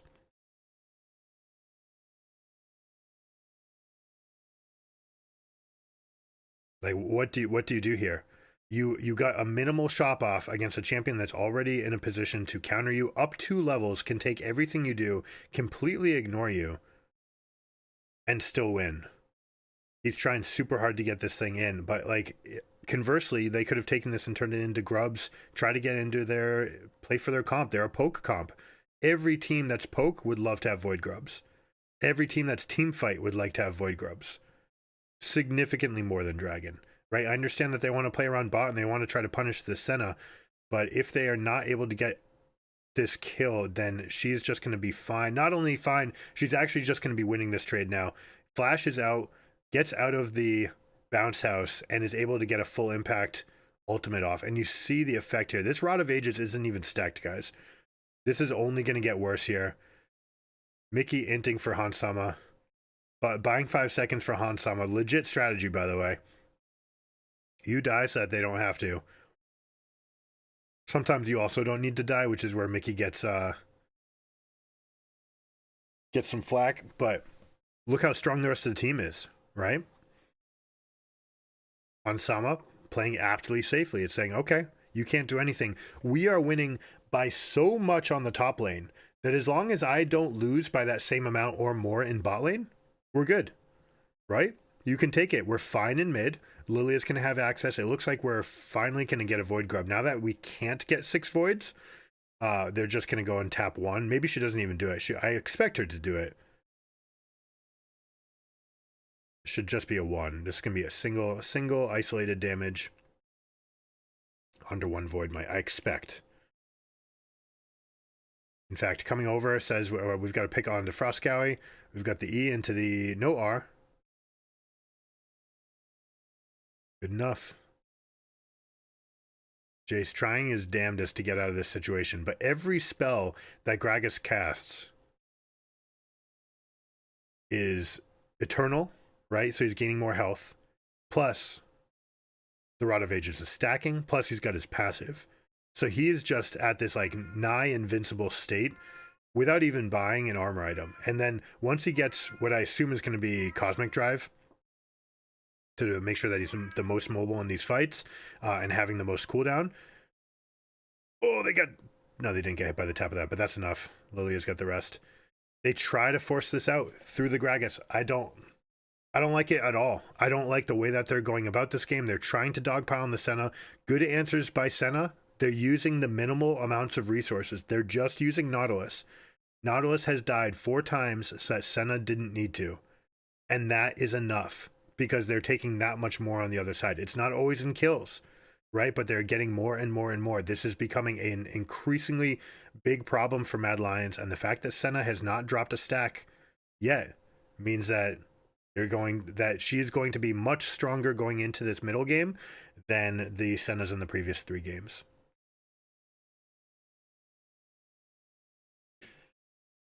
All right, we see the early Merc Treads as an answer for the Rel, Varus, Talia combination, right? We have a couple stuns in those spots, roots and stuns. So Merc Treads makes complete sense. Just survive in the mid lane, play inside out, get that pressure. They're going to start rotating over. 13 minutes gone into the game. You have first items completed. This is the window that you're always seeing Senna rotate to mid lane. She is too much of a liability at this point, right? Level 9 champions, 5 points in their main damaging spell, plus their ultimates, plus they've got completed items. This is the moment that you are weakest as an AD carry, right? You're level 8 in this case because of some significant alone time in the lane. Could be 9 like the Varus is, but still under-leveled compared to the solos. And so you need that protection of mid lane, much safer situation, right? They did make these changes to the lanes with the idea being that the lane would be safer in general. It's much more open space, meaning that it's harder for people to collapse on you, easier for you to run away. That is exactly the type of situation that Sen is looking for. Jace is just so weak that even with a counter item in the Hex Drinker, he is still going to die to this Azir.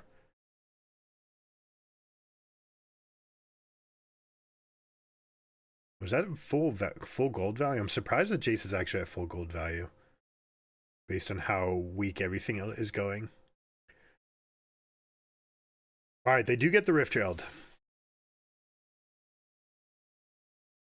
This ward, by the way, I'm not going to call it lazy, but it doesn't see the exact opposite side. Now, it's not always important to see the exact opposite side of the bush, but the new width of this lane, a ward hugging one side does not actually see the other corner. And you can actually create windows where you can put vision down that they don't know about.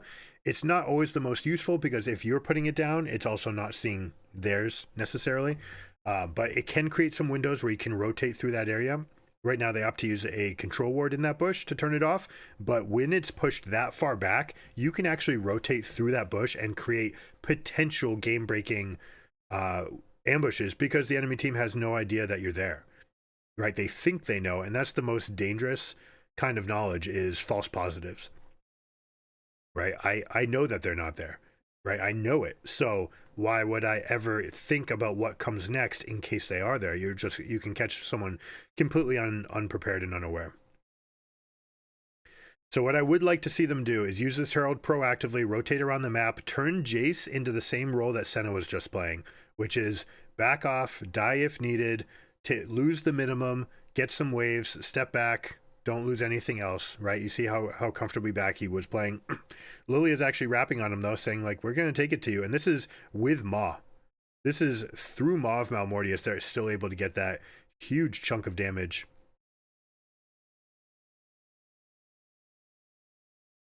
Gragas on the flip side, just never going to die here. A good macro here by G2. They get a pick here. Senna spending more alone time is going to continue stacking up. We're going to start seeing second lethality item, probably opportunity, and then the boots as well. Southern Quadrant belongs to G2.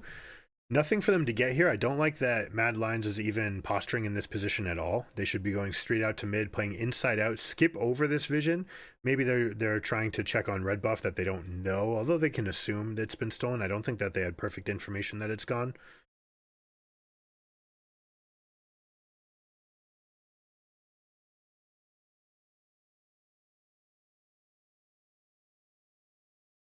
So they end up coming by. Alistar wants to remove all the vision. But again, like, what's it actually accomplishing? That vision was put there in a time where they were sieging after Jace.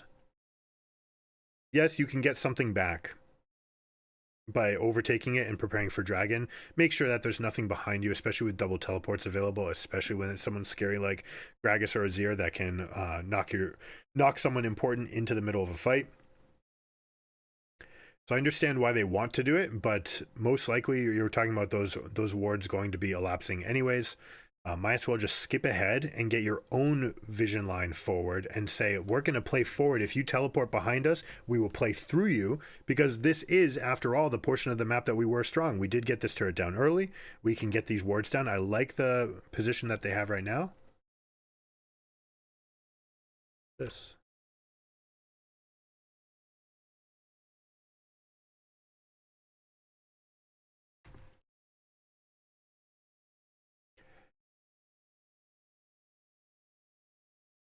I don't know what caused that, but now we're trying to catch up to the rest of the fight here. Supa is off alone.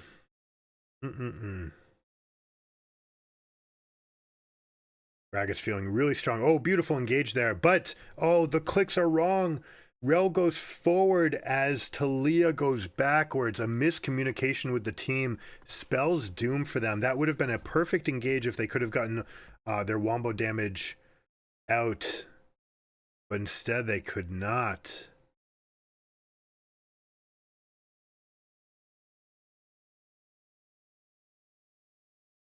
Is that Caps' dad? I feel like it is.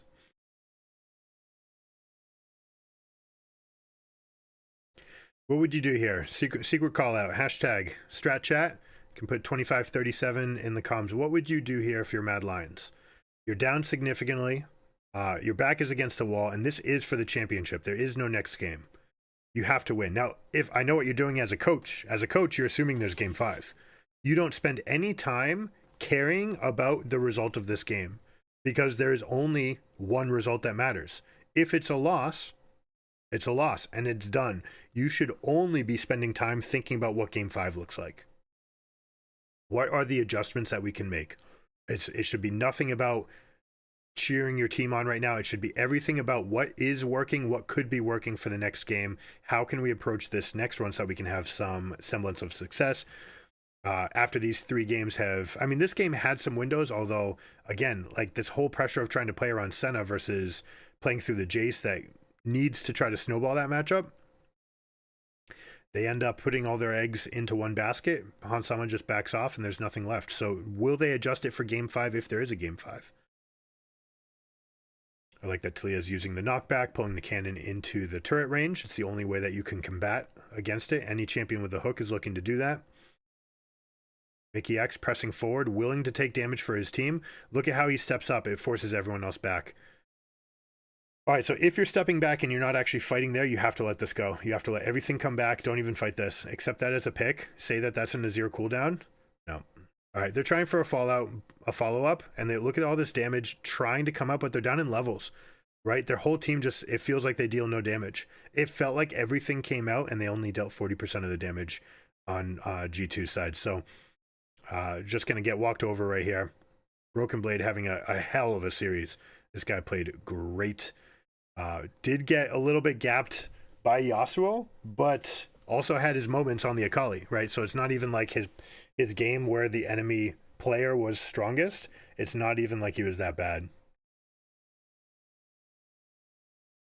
Alberto looks dejected. He looks like he's going through the motions. It's just like, I'll look at the mini-map now. I don't know. It just looks so slow compared to like that active anxiety that you want. So right here, after this scoop up, you just have to let the scoop happen.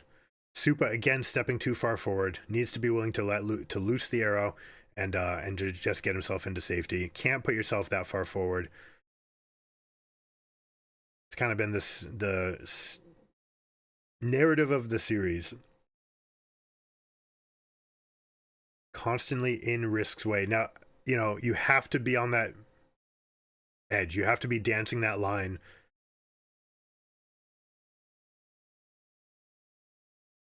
Was that a bug? Was that just a spectator thing? It looked like Caps just like blinked, just boom, boom. You have to be dancing that line of dealing damage versus not taking damage. But we've seen that constantly in these games. We've just got too much. And especially this game. Overall, like if you're down 0-4, then it's more okay for you to die. If someone else is getting something, it's okay for you to die as long as they're putting the pressure on you and you're trying to transition it into a lead for your team. This game, you've got 290 CS and your 4 items. This cannot be the game that you die, right? And it looks like he's trying to get that max Q off. I don't know why he's trying to do it from further forward. It doesn't make any sense, actually.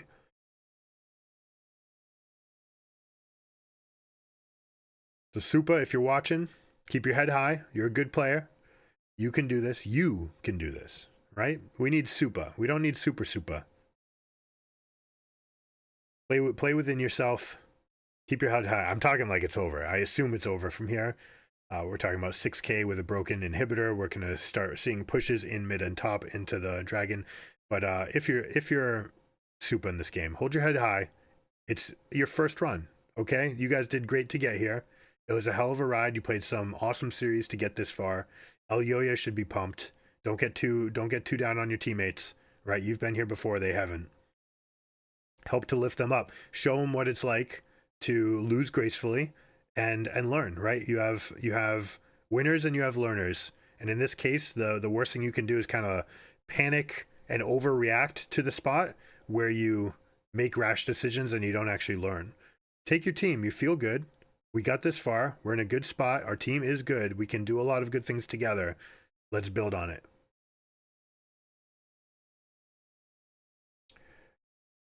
Split champs for what, like the 17th time? Well done.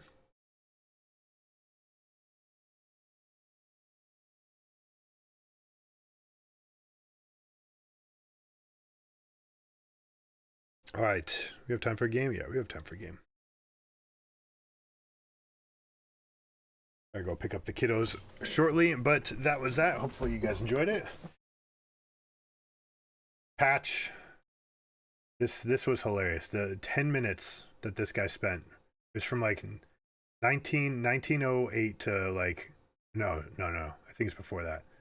Yeah, I want to say it's like 1827 to 29 something is all Cassante.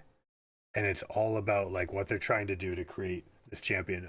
Spends more on that than everyone else combined. Let's take a quick look at everything.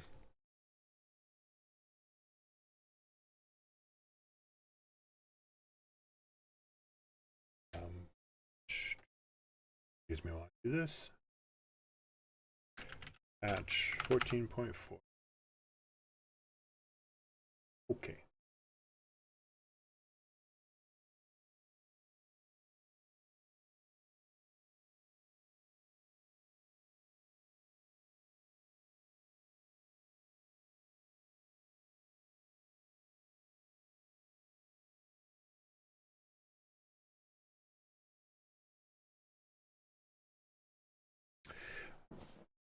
All right, here we go. Patch 14.4. We've got the highlights. We see Aurelion Sol, Bard, Fiora, Alawi, Callista, Maokai, Twisted Fate, Varus, and Zyra all getting nerfed.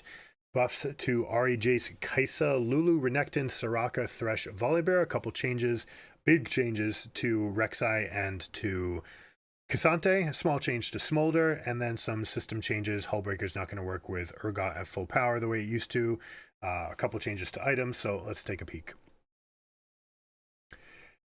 Champions, Ahri, Q is gaining 5% AP ratio. This will not change her early patterns for wave clearing. It's still going to be 2 points in Q, can two-shot the backline, and then late game you're going to be one-shotting the backline anyways and two-shotting the front line. So no big difference. It is going to allow for a little bit more skill expression for combos.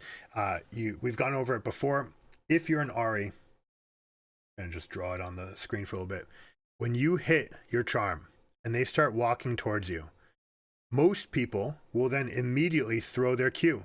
And the problem with the Q is that it has a further travel distance and they start walking for you. So what ends up happening is they walk towards you and then the charm wears off and they just sidestep and they walk out. The faker strategy is charm. They start coming back to you. You step back 2 steps and then you throw your Q. And then your Q will bend right on them at their maximum range. So make sure that you're using this trick in your games. I just did this off screen, didn't I? Shit. All right, first champion is Ahri. Some points into the health growth. You got 8 more health growth, and she gets 5 more AP. Now, this is not going to change her ability to clear waves. It's not going to change the patterns. It's still 2 points in Q to two-shot the backline, and it's still going to be 5 points in Q to two-shot the front line. Although you might get some points in games where you're really far ahead, where you might get that a little bit faster, or if you're a little bit behind, I don't think it's going to affect the backline no matter what. But to take advantage of this buff, most people charm, and then as they walk back to you, you're throwing your Q, and the problem is that it overlaps and it goes too far. The Q goes over them, it passes them, they sidestep, and they walk out, and they don't get hit. Instead, what you want to do is charm, they walk back towards you, you take 2 steps back, we call this the faker play, then you throw your orb, which at the same max length, you've lost a half second by stepping backwards, but you've gained a full second on the rewind, right? The spell coming back, not a full second, but you've regained more time on the backswing, and you can actually be much more likely to hit them with the backside of the Q, which we all know is the more important half to hit with the true damage. So make sure that you're using this to effectuate your Ahri combos.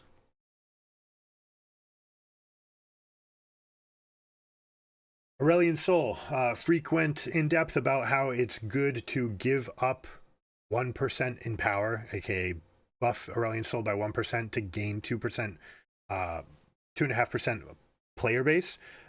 Unfortunately, when they launched the champion, they had to immediately emergency nerf because it was jumping up at like 65% win rate, something absurd. Because they overshot on the buffs, but the playstyle is better. It's still more rewarding. It's just a little bit of a tip back here. 5 points of damage off. It's still going to feel the same. Aurelion Sol is still a very strong champion, and you want to play hyper aggressive. You want to be stacking at all times. And if you haven't seen it yet, try putting points into as much adaptive force as possible, starting with Doran's Ring, and you just walk up to them and press Q in the first wave. Literally just don't even do it at the minions. Skip the minions. By hitting them with Q, you won't draw minion aggro. The moment they hit you, the minions will hit them back, and you can just win trades. It's a cool little strategy. Check it out. Let me know how you do with it. Bard. Freak basically went over how it's a kind of boring champion with nothing to play for in the late game and no real items that really sing, and therefore the tank build, just why not play tank and just let my passives stack up over the course of the game. They don't like that. They want to have some reason to play for AP and to build more traditional items. Also, it's kind of a testament to just how good the tank items are. Same thing with Smolder. Smolder, you should just be building Spear of Shojin into tank. Spear to stack faster, and because it gives you more spell damage, everything about it's great. And then you should just be going into tanky things, right? Frozen Heart, fantastic for stacking as well. Keeps you alive. Cainic Rokon keeps you alive. All these things meant to just keep you alive. Permanent uptime, you can do it. Same thing was true with Bard, but he was dealing a little bit too much damage. So they take some of it out. They're giving it back in the form of AP. Fiora Riposte. The parry, when you actually take their damage and counter it back to them, that part they like the counterplay of that. They want the stun duration, but in some patterns you'd actually just open with the slow, and because of the attack speed slow that comes along with it, you weren't able to trade back. And so good Fiora players were using that window. They wanted to take that away, so it's going down by a significant chunk. If you didn't know about this, then it's probably not going to seem like much anyways. But if you're a Fiora player that was abusing this, keep this in note. It's definitely going to be significantly more damage coming back to you, and a lot of your thresholds you're going to have to reevaluate whether or not you have all-ins, especially those ones that just lead with W into R, right? Where you say, I'm hitting my W, I'm going at R. I don't care that I didn't stun them. Just the fact that they don't have the ability to hit me back quickly means I can just run circles around them, literally. Alawi, the extra range on the tentacles completely changed the champion. I'm glad they did this. It did make her a little bit too strong. They're removing 15% of the AD on her early levels. She also has, I think, the highest base move speed in the entire game. I think it's 350, and that's the highest of everyone. So use that to your advantage. Move up, try to step in and out, try to get ranges, try to get auto resets with your W. See if you can get in and out on your trades, but you're going to have to be a little bit more creative, because the biggest part is just getting the tentacles to slam. The AD ratios are almost unimportant because it's the amount that she's healing back up, the fact that she's connecting and killing waves with it as she's killing you. It's totally fine that they take this away. Also, most builds were building tank. So if there is a place that you're going to feel this 15% is total AD. So even when you're building tank, you're still going to feel this. It's not bonus AD like most of the other ones. Jace, pretty big changes. Getting the 2 AD buff. This is a pretty big one. We talk about this all the time. Anytime that they just want to jack up a champion for a bit, they just do this 2 AD swap. Shen recently got a 4, which is why Shen's been having a fun time for himself. But 2 is going to be enough to make Jace a threat again. Couple other changes to the mana restore, sort of incentivizing him to be in his melee form, so that he's more likely to get into these bruiser mindsets. They don't want him to just always have to fall back into, I am an accelerated shock blast machine for the mid and end game. K'Sante, what do I even start to say about this K'Sante? They want to make it more readable. They're removing his dash speeds. They're giving him some base stats back.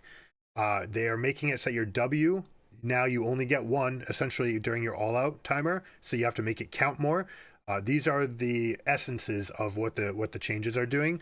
I highly recommend checking out that 10-minute blurb from there. It's patch 14.4 preview, League of Legends with Freak. It starts at about 18 minutes, and he'll go into that champion and what they're thinking, but all I could think of the whole time that I was hearing it was, this champion is too complicated, and it's too good, and we can't even see how good it is because it's not readable. And so these changes that they've been making, trying to adjust where it is, they just have no idea of the scope of how insanely strong K'Sante is. It looks like the speed of the dashes going down is a great change. It's going to make it much easier to see. You're still not going to see Q animations during E-dash. You're still going to see people who can animation cancel. There's some windows where you can get an extra auto attack in now against him during these moves. So these matchups, you're going to want to go in and limit test again, because you should consider it almost like a new champion. But it's just an insanely tough champion to balance around. I highly recommend that you check out the patch notes with Freak. Man. Literally making me sick just thinking about it. Kaisa gets 500 range on her R at early levels. This is nice for helping her to be able to join the fights. She's in a pretty good spot, especially since people are still being pretty flexible with their builds and trying to figure out what's good. The fact that Nashor's Tooth no longer gives 100 AP has been a big problem for her. Also, Storm Surge got knocked down to 95. So both of the items that were very easy auto includes at 100 AP both got taken away. So it'll still be interesting to emerge what comes out. Probably can end up with lethality into AD. Navori Quickblades style builds still being best, but this will be a nice quality of life change. Callista apparently was not always getting her full dash off, even after she got boots of speed. This is potentially monumental for pro because she is super high priority in pro, and they are rushing Berserker Greaves every single game because they want that extra dash distance. You want the modality of choosing whether or not fights continue or stop on your own terms. If this is actually prevalent enough that it's showing up in many games, then this is a huge buff. The Ren damage, however, down by 10. The per stack is unchanging. So this is the raw physical damage at the beginning. They're just taking 10 away. It's something to take away from her early game to compensate for this, most likely. The question's going to be, which one of these is actually greater? Was this happening enough? If it was happening enough that you weren't getting the full value of the boots of speed, extra dash distance, and it seems like it may have just not been working, period. If that's the case, then this is still a buff in the net, in the aggregate. Lulu, fairly big changes. The big one's right here. 50% of her primary bolt damage is going through now. It used to be only 25, and this affected her ability to farm as a solo laner. This was in top and mid. Back at 50% means that you can use 2 Qs through the wave, and you're good. You clear the wave. So we could easily see a Seraph's Embrace into Rabadon's style, or Cosmic Drive Rabadon's style build from Lulu in the solo lane. So it's a lot of fun. It's tons of fun to play. I haven't tried it with Nashor's Tooth yet. I've always wanted to do it. I played it as carry once like that. It was a lot of fun to just be this like kind of Zeri looking creature. But I guess just play Zeri if that's what you want. They're also just buffing her around the edges too. An extra 20 points on the magic damage on help picks, again helping her wave clear. Also 25 points on the shield, and the wild growth is gaining 10% to AP. So all of these are pointing to her showing up again as a solo laner. And if nothing else, she's just going to be better in the support role. Maokai needed some huge nerfs. Base armor going down by 4. This is massive for bot lane. It is fairly inconsequential for the jungle since you're basically permanently full health. The Bramble Smash is losing 5 damage. Not much, right? But it's your main ability that you're casting the most, so it is a small little touch right there. They want to say, hey, look, I understand you guys say Q deals too much damage. We're turning it down. And then the big one, the root duration, which was massive for full long-range Maokai ultimates, is going down significantly. All right, so those maximum range, what is it called? Advancing tree line or whatever. No longer going to be a 2.6 second root, only going to be 2.25. Still massive, still enough for your whole team to catch up. Trailblazer is still going to be fantastic. Expect to see some more top lane Maokai in general, but why would you play at top when it's so good at support and jungle is probably the argument that you'll see in pro. Rek'Sai, completely different champion now. This is another one that you want to get in, put her into practice tool. Do not play her until you play in practice tool. For the moment, your Q is no longer auto impact. Every empowered attack in the game will always finish. You can't cancel it. And they do this so that you get rid of these like self-griefing cases. But because of the way the ultimate worked, where it had to take a moment to say, like, am I in Tom Kench's belly? If not, now start casting my spell. Apparently that window, if that was happening during your Q hit happening, it would actually cancel your ultimate. So that is a completely unacceptable bug where your R just doesn't do anything. So for the moment, your Q can be canceled. Keep that in mind. It's something that you want to work into. Looking at the minutia, base move speed going up by 5. That's a big deal for laning especially, and for ganks. The health regen is going down significantly though. All right, so that's a big one. The health regeneration growth also going down. So one of one of these builds where you're more likely to want to build fighter-ish stuff and not lethality. The Fury generation from non-champions. Attacks against minions, plants, and wards restore 50% less Fury. Maximum healing, 10. 10 plus a percent amount is now going up to 12 to 20, just keeping it that way. You know what, it's such a complicated champion with so many changes. I have to recommend that you just put it into practice. It looks like top lane, she might just become an insanely good brawler. We'll definitely try it on stream as soon as possible. Cooldowns are changing. Everything about her is changing. It looks like it's going to be strong, and it looks like it's going to be generally a stronger champion in general. But they wanted to move her out of the optimized Smurf boost category, where only the very best players were optimizing the way she was being played. And now they want her to just be more omnipresent. She's a fun champ, right? She does some cool things. Very difficult to learn the unburrow, not the unburrow mechanic, but the sonar mechanic. So definitely worth trying out. Let me know. Do a hashtag StratChat Rek'Sai. What are your builds if you find them? Renekton, Call the Meek, gaining 2% AD and 2 points per level. This is interesting because we've been touting the 3 points in Q, and then you just use an activation from Tiamat, for example. That still clears the wave, so you didn't need 5 points in Q, and it was coming at the cost of more of your damage. Now the fact that it's gaining some more scaling means even less reason to need it, but there's 2 extra healing coming from leveling it up, so there may be some situations where you want it. I'm leaning towards it actually being a 2-point ability now, just so you can cast once plus Tiamat, eventually Profane Hydra or Stride Breaker to get the wave clear, and then that's it. You just do it. You if you don't know, you can use the Q to cancel the animation on the Hydra. So you go Hydra Q, boom, and that should just pop the wave for you. Slice, first half of Slice and Dice is getting a faster cooldown for ranking it up. Even more reason to not put 5 points in Q. And your Dominus is gaining 50, 100, 150 extra health. This champion was already good at isolating a target in big team fights, causing it to scale much better than people gave it credit for because it's such a menacing team fighter. I think Renekton's actually going to be a huge power pick now with all of these changes. All of these together, just they round out to a very nice set of buffs. I think it's going to get played. I think Renekton's going to be a premium champion for climbing and for pro play. Smolder.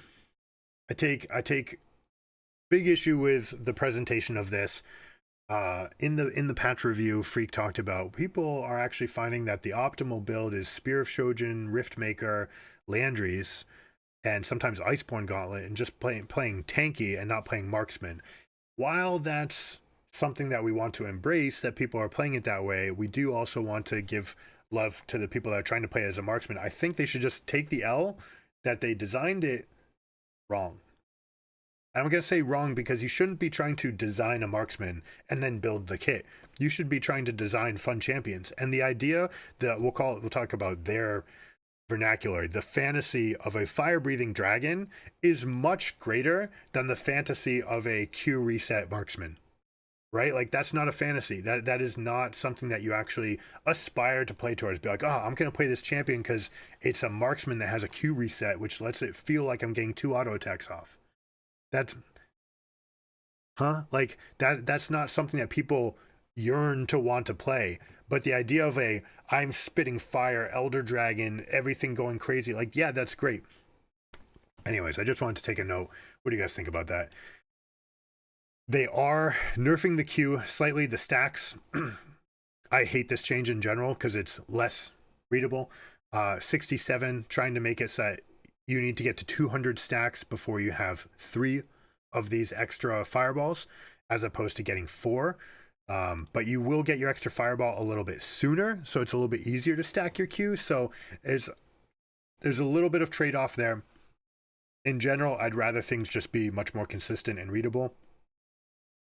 Huge quality of life change, though. No longer getting griefed by your supports. When your support is trying to last hit a minion or execute a minion to share gold, if you had a Q in the air, it just felt really bad. You're like, ugh, that's a stack I don't get.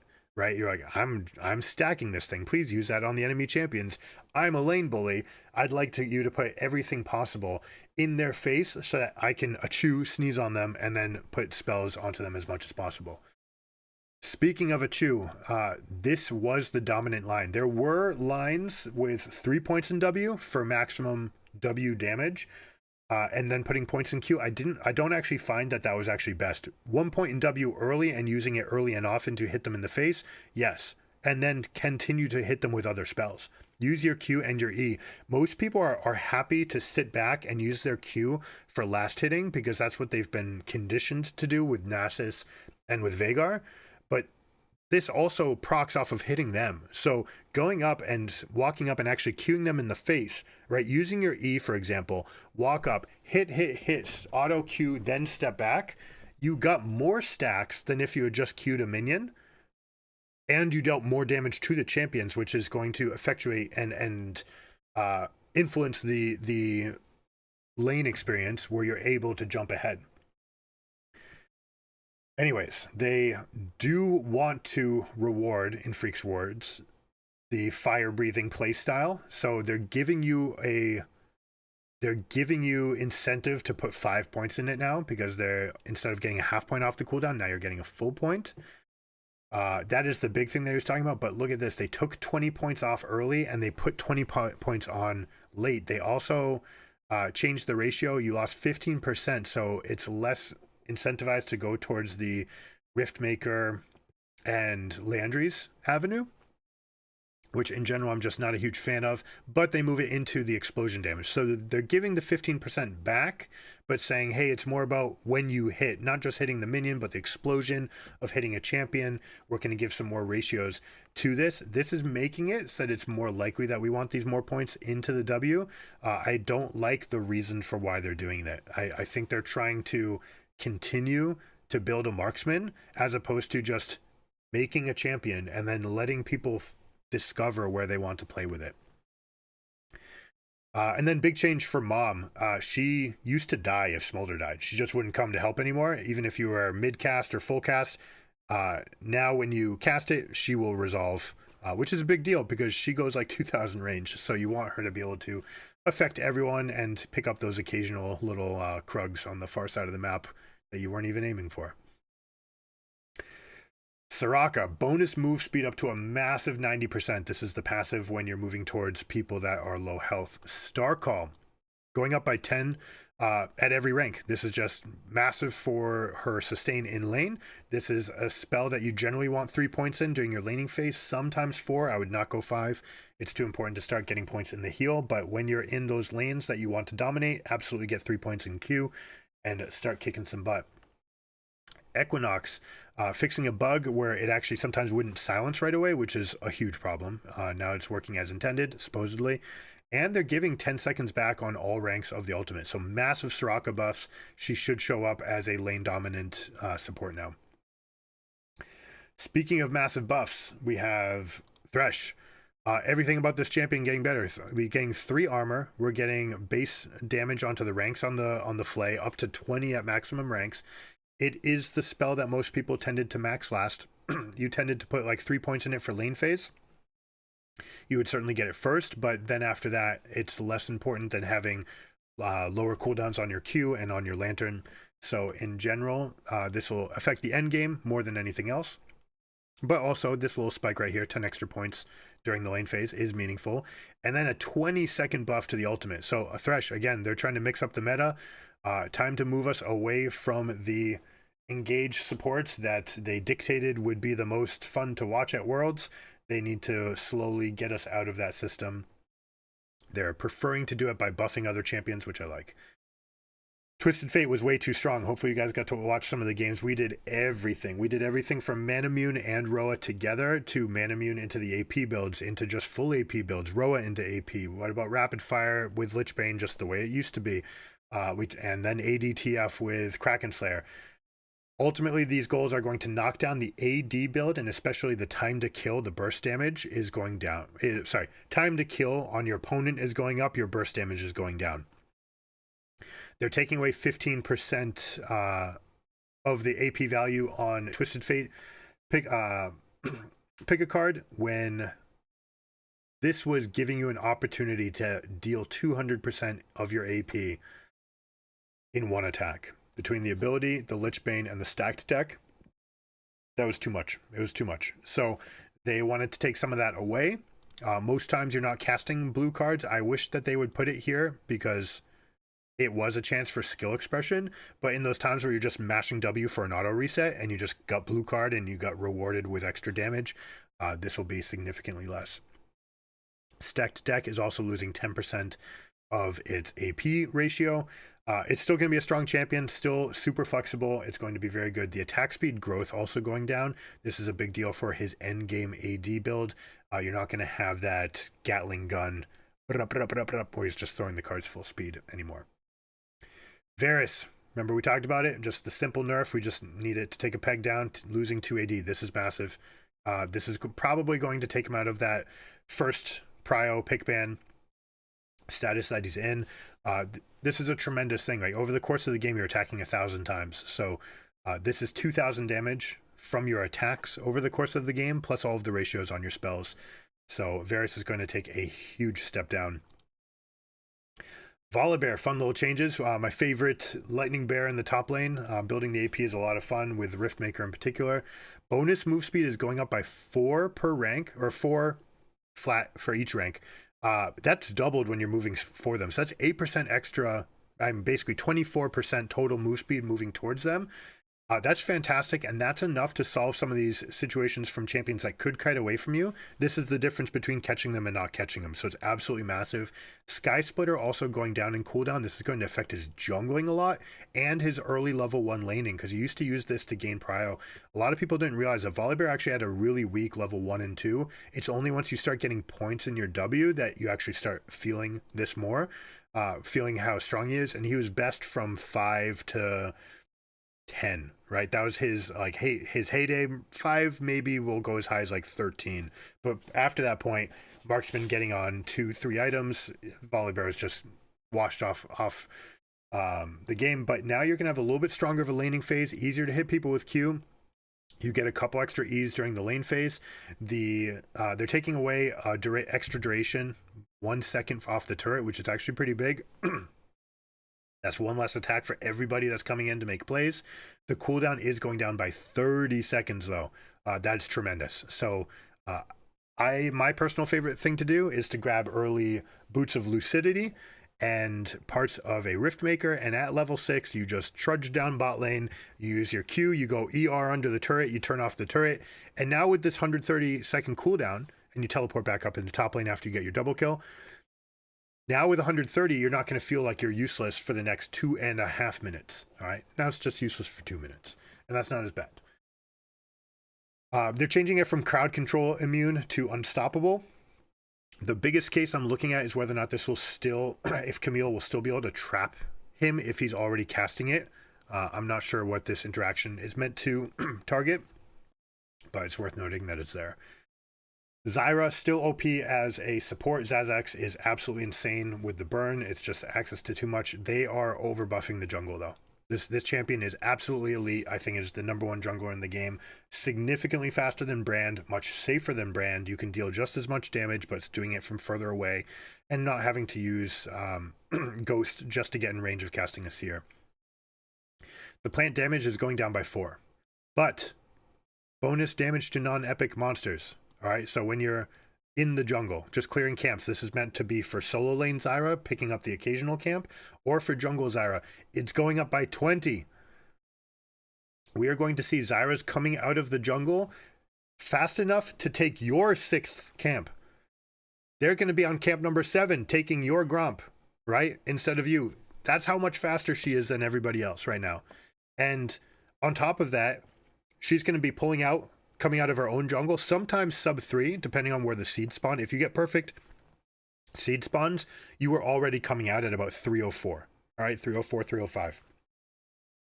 Now we're talking about that being pre 3 minutes that she is done level 4 and showing up in lane, sometimes with level 2 champions.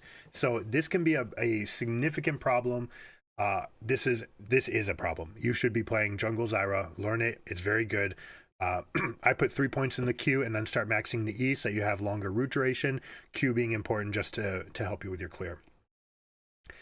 Items, Black Cleaver, they want it to stack faster. Hullbreaker, they don't want it, they want it to stack faster, but they don't need it to be any better. They're also making it 20 for all champions, not just melees.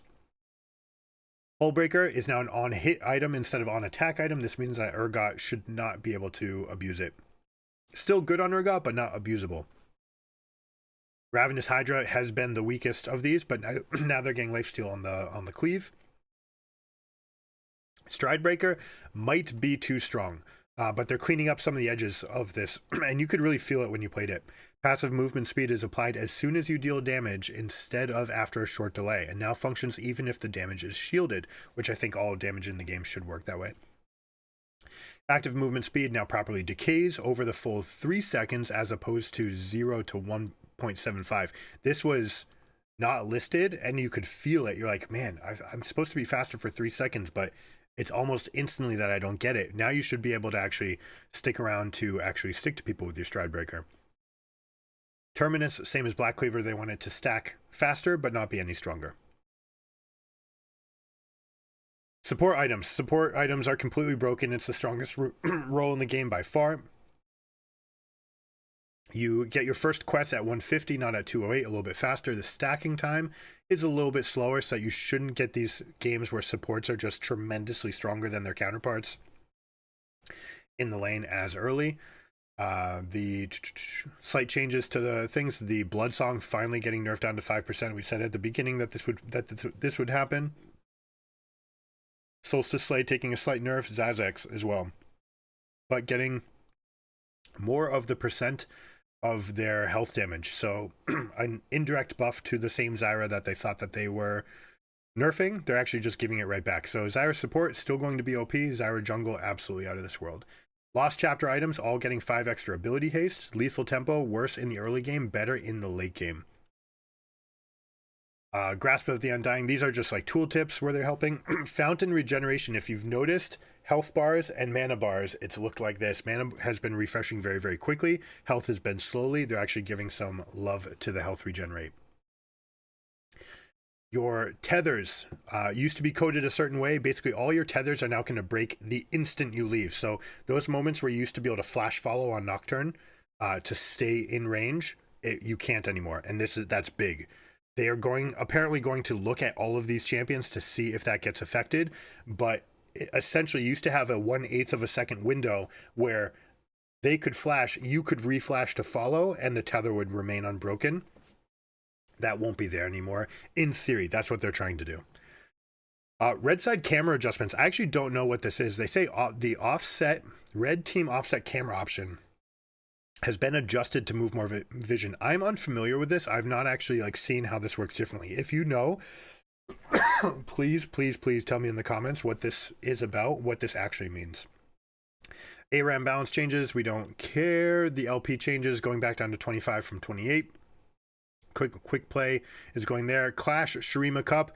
If you guys have a Clash team, we're doing a deal right now. Get your Clash team in. We'll do it for free. All right, just let me know. Send me a message via the Discord that your team wants to get together and they want to get a practice together for Clash. Let me know. We'll get you in for free. All right. Mythic Shop is rotating. Bug fixes, quality of life. Apparently, there's a lot. Look for your champions here.